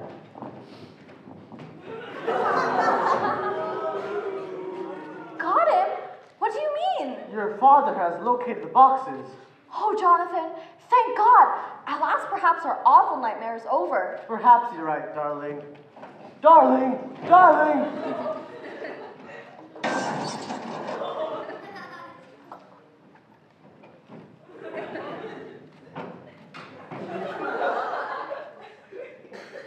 Oh! Jonathan! Thank God! At last, perhaps our awful nightmare is over? I don't think so. Darling, what is it, darling? Oh, I don't know. Hold me. Please just hold me. Rise, Jonathan Harker. Your thoughts are my thoughts.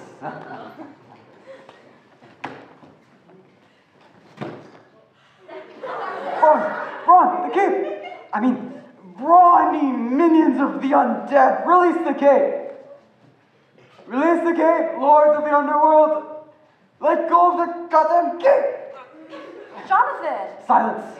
A sound that shall dash his brains out before your eyes.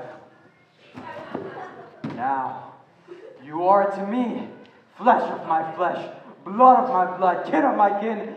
Now and forever you shall come to my call. When my brain says come to you, you shall cross land or sea to do my bidding. And to that end, this.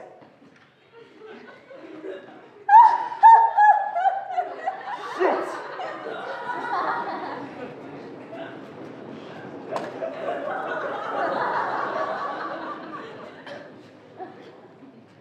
Oh my God, Lucy, Arthur. Oh my God! Mina! Jonathan! Quickly, doctor, you see Mina. He's been drugged or in some kind of trance. Jonathan!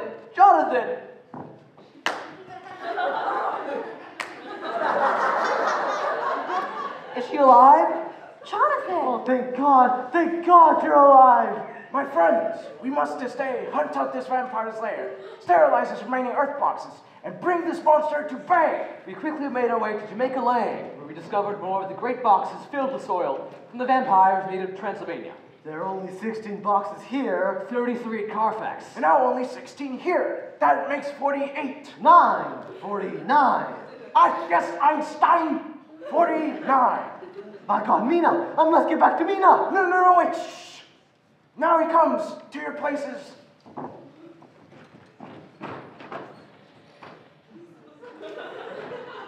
Boom! Van Helsing! So, we finally meet Count Dracula. I have awaited this moment. I too, Van Helsing, the great Van Helsing. They are weak. You are stronger, but you will serve me all the same. Come, you shall obey. Ah!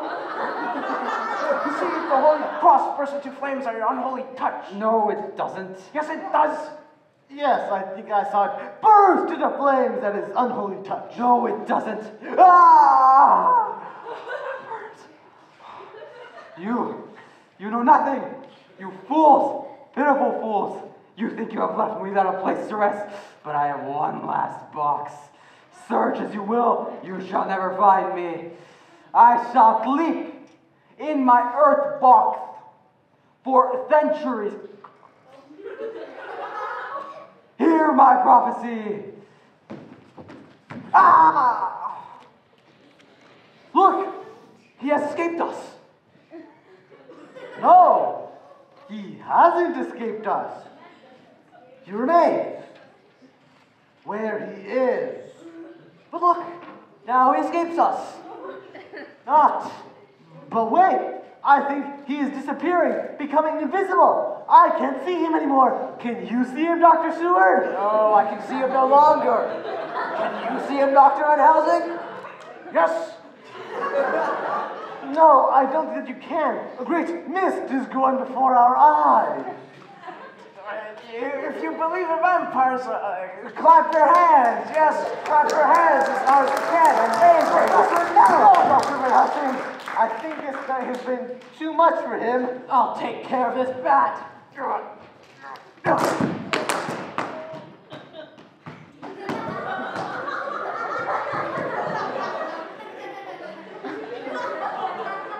Look, there it goes. Yes, there they both go. The evil one has morphed himself into a... He has escaped us. Oh God, all is lost. Mina is lost. no, Jonathan, of this I'm sure. There is but one more earth box, and we shall find it if we have to track him all the way back to Transylvania. And so we did. Now we entered the castle. For hours we searched every inch of the castle, opening doors, ripping away curtains and shutters. I am appalled by my horrid memories of the place. I found it. The earth box.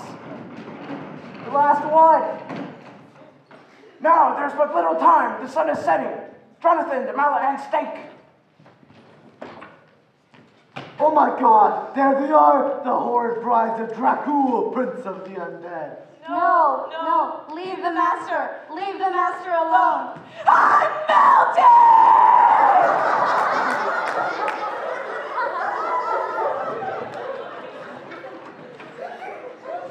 Now for God's sakes, Jonathan, hurry! The sun, It's almost gone. The sun is almost gone.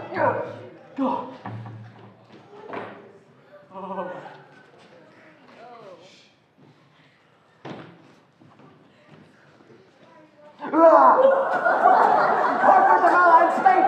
I can't find the mallet and stake. I thought you were supposed to bring the mallet and stake. Well, there must be a mallet and stake somewhere backstage. I mean, around the backstage of this castle. In the wing of the castle. Which wing? The stage left wing of the castle. Do something, damn it. Do something. I'll hit him with the crowbar. No, shitman, not a crowbar. You cannot kill me with your crowbar. Your puny bar of crow. One of the brides took the mallet and stake to the stage right wing of the castle. I think she's been converted to the good side of the force. Yes, she has. Here she comes. May the force be with you, sister. Here. Now, Arthur. Ah! Sorry. Do it yourself. Ah! Ah! Ah! Look, Mina. God is merciful. Is he dead? Yes, he is dead.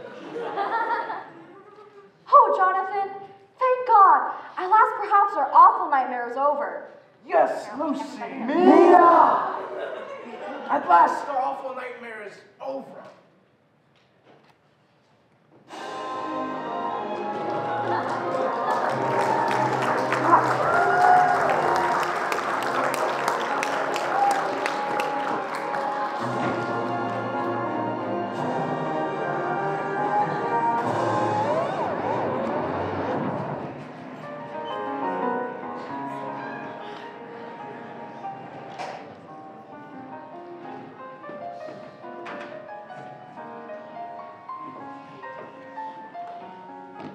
That's 2 weeks in a row. I wouldn't ask if we didn't really need it. I'll bet Macy's never misses their payroll. Gordon's already agreed. Do you have any idea when we're gonna get paid? I don't know. After tonight, I wouldn't bet Dracula, Prince of the Undead, is gonna bail us out. But at least this will give me enough cash to pay the actors so equity won't shut us down. 67 67. years. Jeez.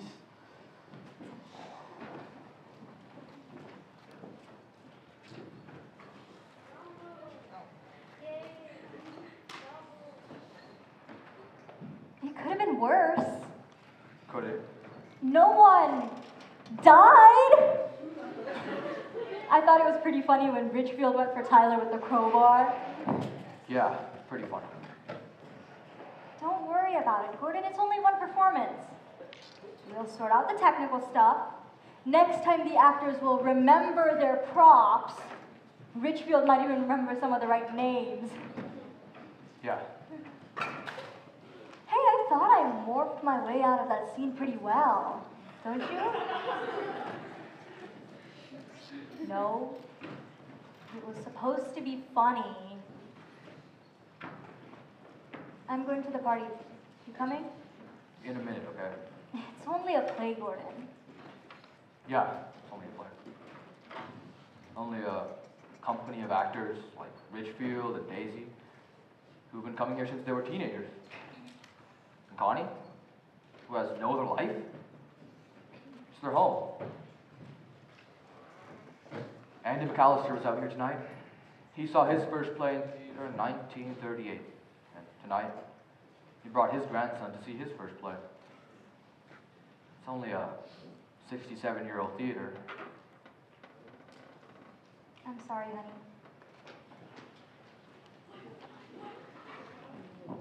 It's pathetic.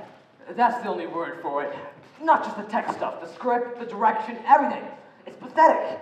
He's pathetic. Gordon? Who else? Our autistic director. The man's the laughing stock of the American theater. I can't wait for Hamlet. Gordon!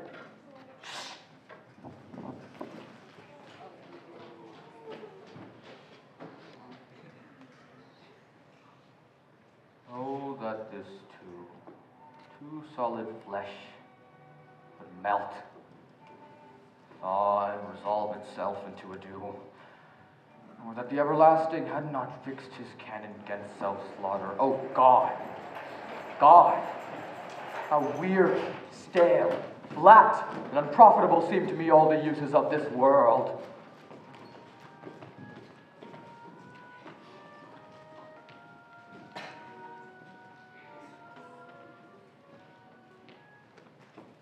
It is not, nor it cannot come to good, but break my heart, for I must hold my tongue.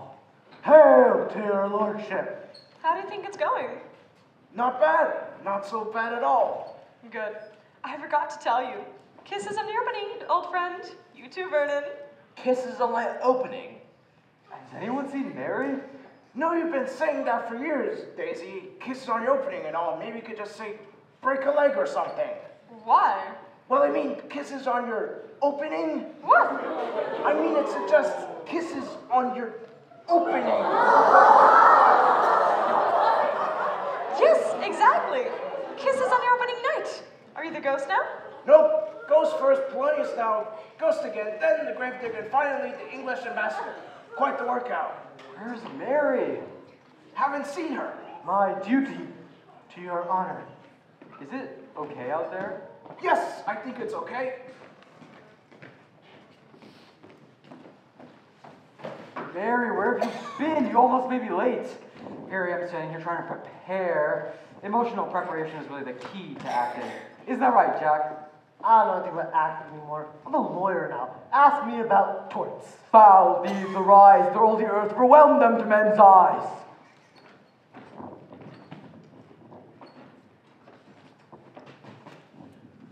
Tyler? Foul these arise? Shit! My necessaries are embarked, and farewell. And sister, as the winds give benefit. Seems kind of okay out there.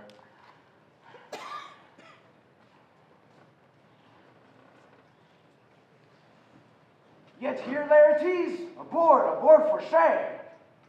They're listening. They seem to be right with it. Well, it's not too hot. They don't listen if it's too hot or too humid. The temperature-humidity index is really the key to audience listening. Well, we've got the barn doors open, and there's a nice breeze coming through the screens. And the mosquitoes. They'll listen if they're waving their programs at the mosquitoes. Not too many mosquitoes for some reason. They respond to the temperature humidity index too. They really do seem to be listening. The mosquitoes? I'm so glad. Kisses and everything, dear. What do you mean you can't find it? Can't find it. You set it on the prop table and check it against your list. I set it on the prop table and I checked it against my list. You lost the skull of Yorick. Oh God. You lost the skull of Ethel Barnstein. God, oh God. Well, you damn well better find it. It'll be your skull we'll be using for a prop. God, oh God, oh God. My lord. The air bites shrewdly. It is very cold. Thanks a lot, Mary. You made me late. So just because I won't sleep with you, you blame me for you messing up our entrance. No, not just because... No!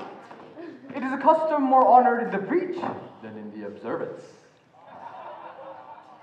Got a nice laugh out there. Not bad. Amazing. Amazing? Gordon Page, Hamlet, amazing. Well, perhaps if you weren't upstaging him at every opportunity. I am not upstaging him. You played the last scene against the back wall, man. I do not. Gordon Page is Hamlet. And even I have to admit he's going to be okay. Maybe better than okay. Yes, better than okay. Because the only thing he's trying to do out there is tell a story simply and honestly. And that's all they really want, you know? To sit in the dark and listen to stories. And the best we can ever do is just that. Tell them a good story. And this is a good story. And the other thing they want is a nice temperature humidity index. He has no damn business doing Hamlet, even though I am staging him. Look, my lord, it comes. Angels and ministers of grace, defend us.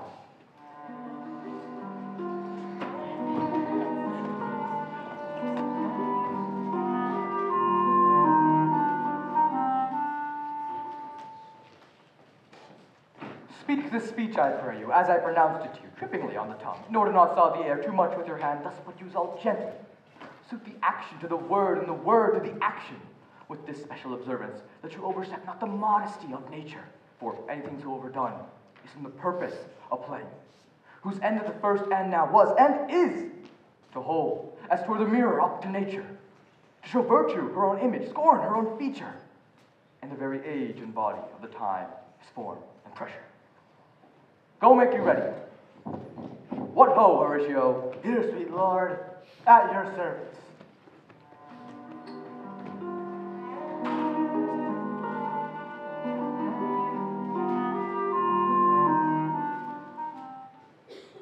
No? No. Well, then maybe you'd better give Gordon a little rewrite. Something along the lines of, alas, poor Yorick, I knew him, Horatio, before he lost his head. Does anyone know where the head is? Out the door and to your right.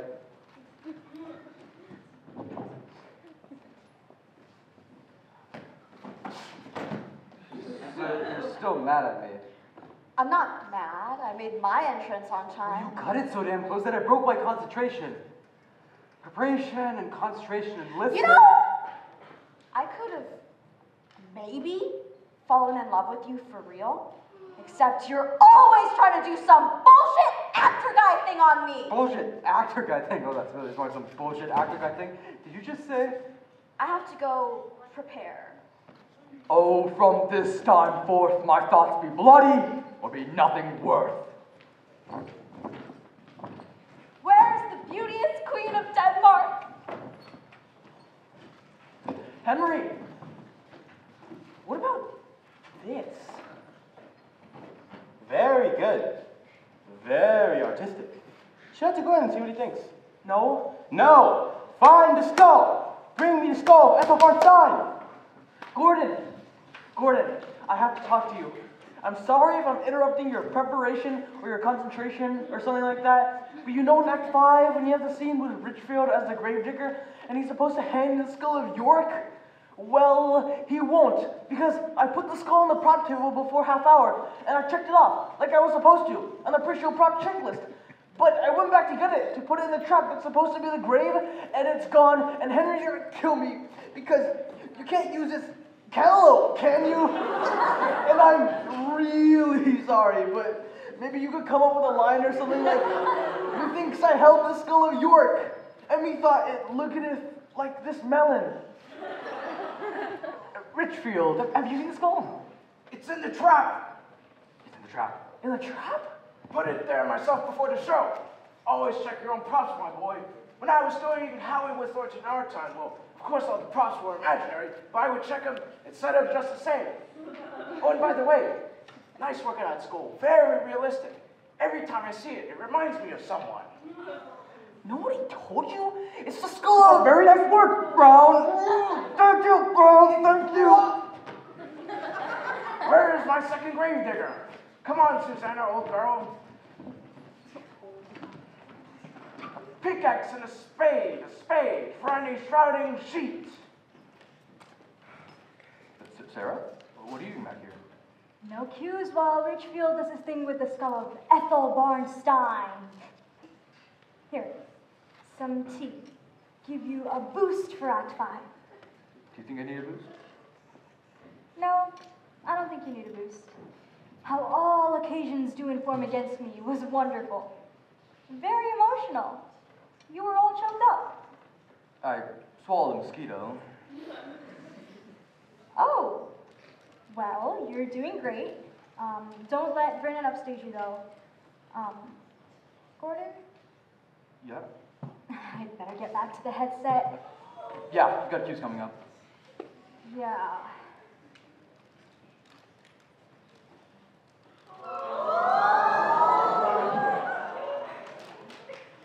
The tea was just an excuse. That's what I really wanted to do. Have a good one.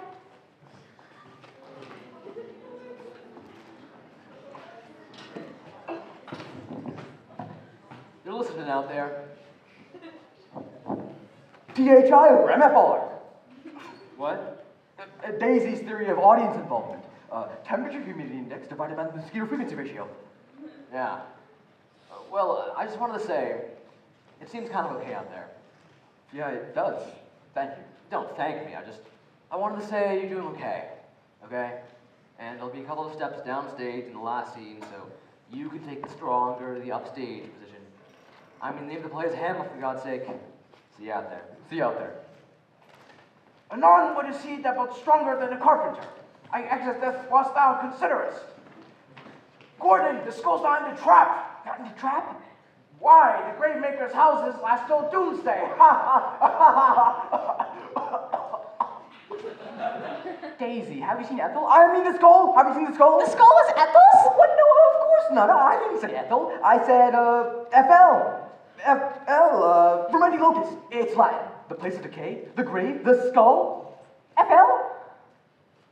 You're a bit too clever for me sometimes, Gordon. I found it under the bar. Pritchard put it there in the trap. That's where it's supposed to be. Ron, put it back in the trap. You can't put it back in the trap. The scene's already started. I'll put it in the coffin. The coffin goes in the trap. You can't put it in the coffin. The scene with the skull is before the scene with the coffin. No, the scene with the coffin is before the scene with the skull. No, the scene with the body is before the scene with the skull, which is before the scene with the coffin. Oh, you found Ethel. Where was she? Under the barn. Ethel was under the barn? Ethel? FL? You know Connie, fermenting locust. FL? Yeah, FL.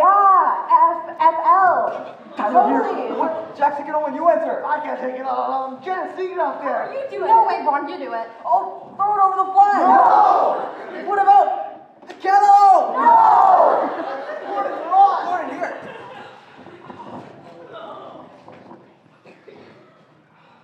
Hath this fellow no feeling of his business that he sings at grave making? A pickaxe and a spade, a spade. Get me a skull from where it hath laid. Oh, no, of course not. It's FL, right? FL.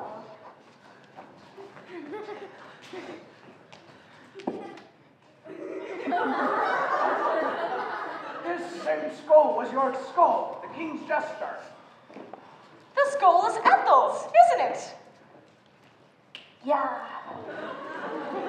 Well, she always wanted to be in Hamlet. Hey.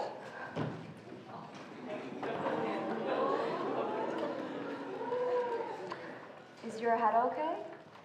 Yeah, is yours? Listen, what you said earlier about maybe falling in love, did you mean it? Maybe. Yeah. Yeah? Me too. Maybe. Tyler, for God's sake, we got an entrance here. Get your ass on stage. Have a good death. Thanks. Everybody ready for the last scene? Oh, yes. We all get to die by poison. Now, isn't that lovely? Poison leaves so much room for act. Lay her in the earth, and from her fair and unpolluted flesh let violets spring.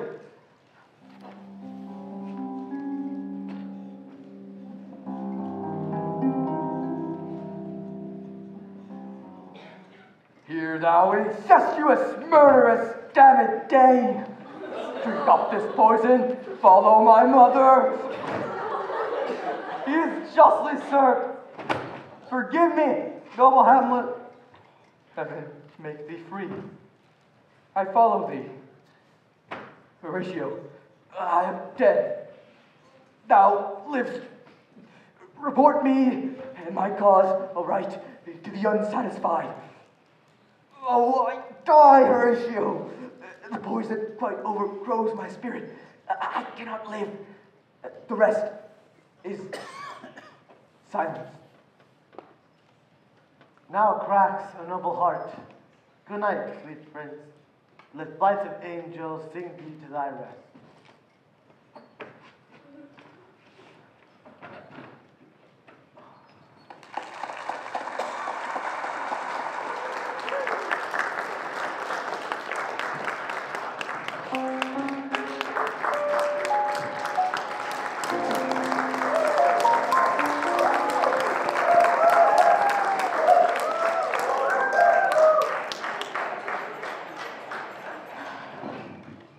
Another old lang syne night. How many does that make for you, Connie? I stopped counting. I don't know why we have to get up on stage and sing that stupid song like we just did. Closing night of every season.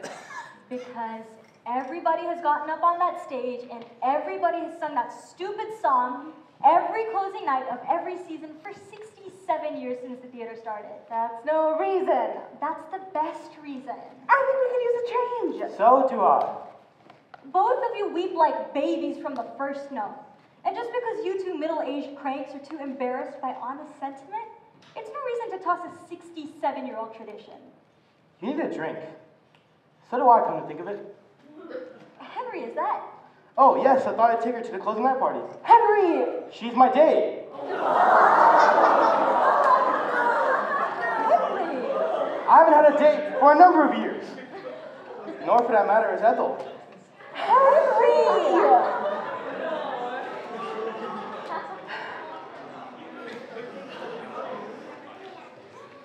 You did very well with the pencils this season, Sarah. I was very pleased with that. Efficient! It was a very efficient system. Efficiency in the service of art is my watchword. Thank you. I appreciated it.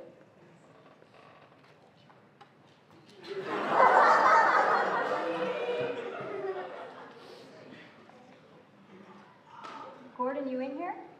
Here, not me, again. I like sitting in the barn sometimes. It has a completely different feeling the last show is closed. Come on, let's go to the party. Will you dance with me? I don't dance. Oh, we'll see about that. Is Gordon out here? Yeah, he's waxing nostalgic with the mosquitoes. I just wanted to thank you. No, thank you. You did good work this summer. Thanks. Sorry about Charlie's parents. Yeah, me too. It was pretty funny. I mean, funny not like it was supposed to be funny, but funny like when you think about it a year from now, funny. You want to know the really funny part? You'll be dining out in stories of Charlie's aunt 30 years from now.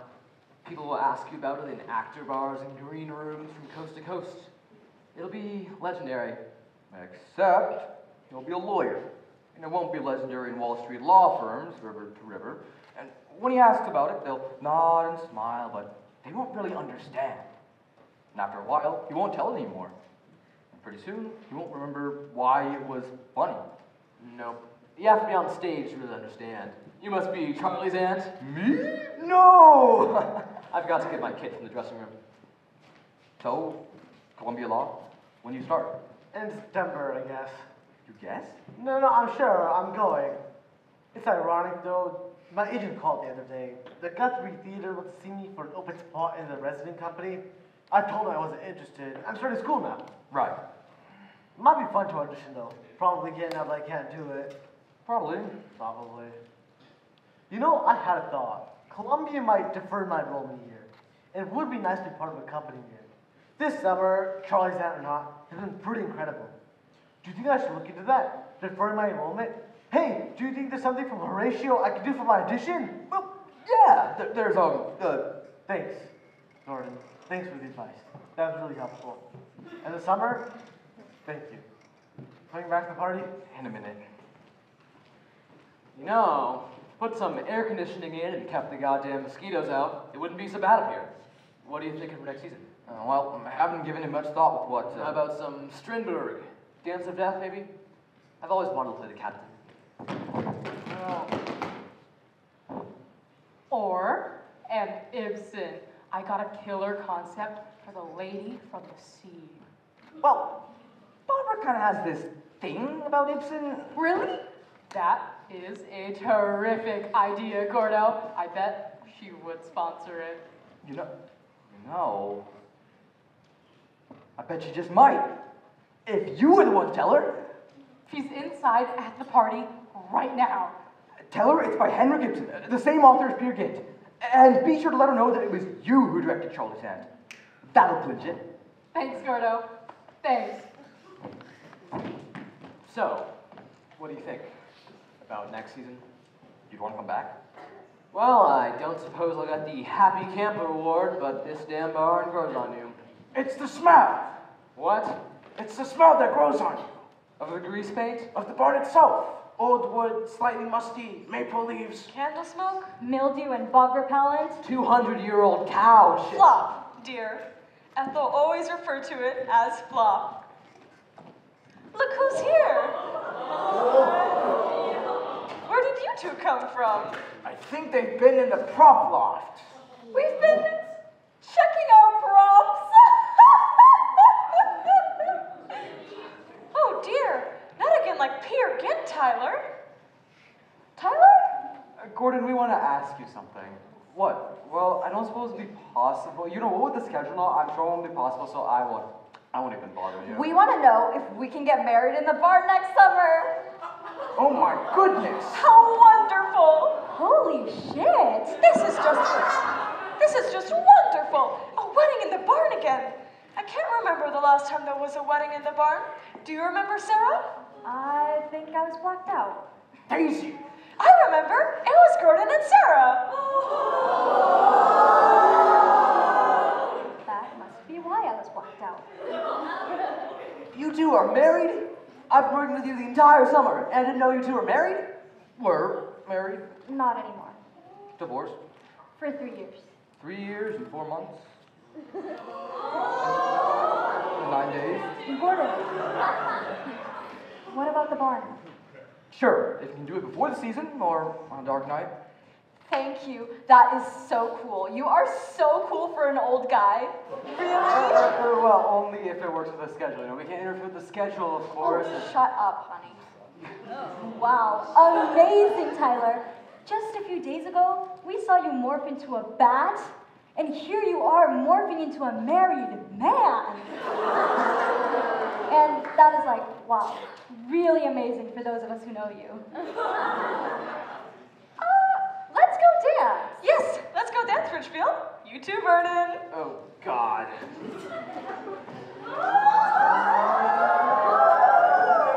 You've been counting Yep. What's this? a gin and tonic. You like gin and tonic. What's that? Diet Coke. I like Diet Coke. Really? Really? It's been Diet Coke all summer, in fact. Well, mostly anyway. Then why? Because then I'd have to talk about it, and I'd have to talk about us, and I couldn't. Are you sorry you brought me back here this summer? No? Are you sorry you came? No. Can I come back next summer? Yes? Thank you, Gordon. Gordon?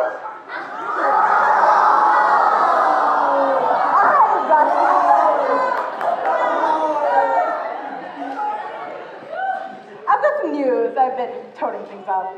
Closing night party and Connie's in the Witcher toting things up. And I think I have the receipts in. Or at least those that aren't wadded up in the back pockets of Henry's jeans that he'll send me in, I don't know, December to be reimbursed. But I won't because it'll be too late. And I think we are actually, remarkably, going to end the season with a small surplus. How much? Well, I've left in a contingency, of course. For those wadded up receipts in my jeans. But minus the contingency, it comes out to about $106. Which means we have no cash to start next season. So the earlier you can make your call to Mrs. DeMartino. A deer, a female deer. My God! We still got the fjords, Gordon. A little touch-up and it'll make them Alps. Connie, Gordon, Barbara DeMartino just... Yes, she certainly did. What? Barbara deliberately dumped an entire bowl of crab and artichoke dip on Susanna's head. Wait, why would you do that? I have no idea. Gordon? I have no idea. Hey, do you guys have any idea what's going on in the farmhouse? We have no idea.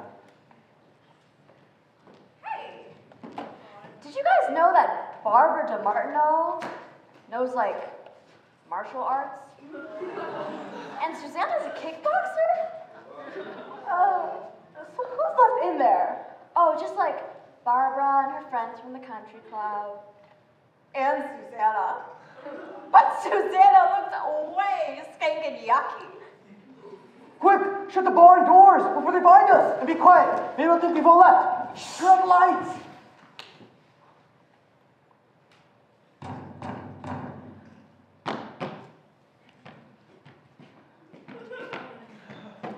Oh, Susanna. Don't you cry for me. Wow, what an amazing end to an amazing summer. Totally amazing. Tea is served. It was great. I think I slept maybe 3 hours all season. And I'm gonna stay in touch with everybody, the whole company. You're like my family now. I'm gonna write and email everyone all the time. We all will, I know it. You won't, you know. Vernon? Well, she won't write everybody, and everybody won't write back. You know that. Of course I know that. But it's Old Lang Syne night, so I certainly wouldn't say that. It's just the first job thing. What do you mean? He means that the first time you do this, it is so intense that the people you work with become your entire world. And it seems impossible that you won't remain this close forever. But you don't. You'll stay close to some, bump into others from time to time at an audition. But it's not the same. And you'll learn that when you find yourself at another theater trying to make plays, and what you really make is just another little temporary family, which is what got you into the business to begin with. It's why we sing the song. What does Old Lang Syne mean anyway? Well, I have always thought that it meant that old Mr. Lang had a sign. Old Mr. Lang had a sign, like old MacDonald had a farm. Yes, exactly. And it was a sign of... Well, it really doesn't matter. It's sweet and sad, and then we sing it together. And I love the way Sarah takes the harmony at the end, And it's about old acquaintance. And friendship. And not forgetting? Telling stories in a bar on a summer night. Should old acquaintance be forgot and never brought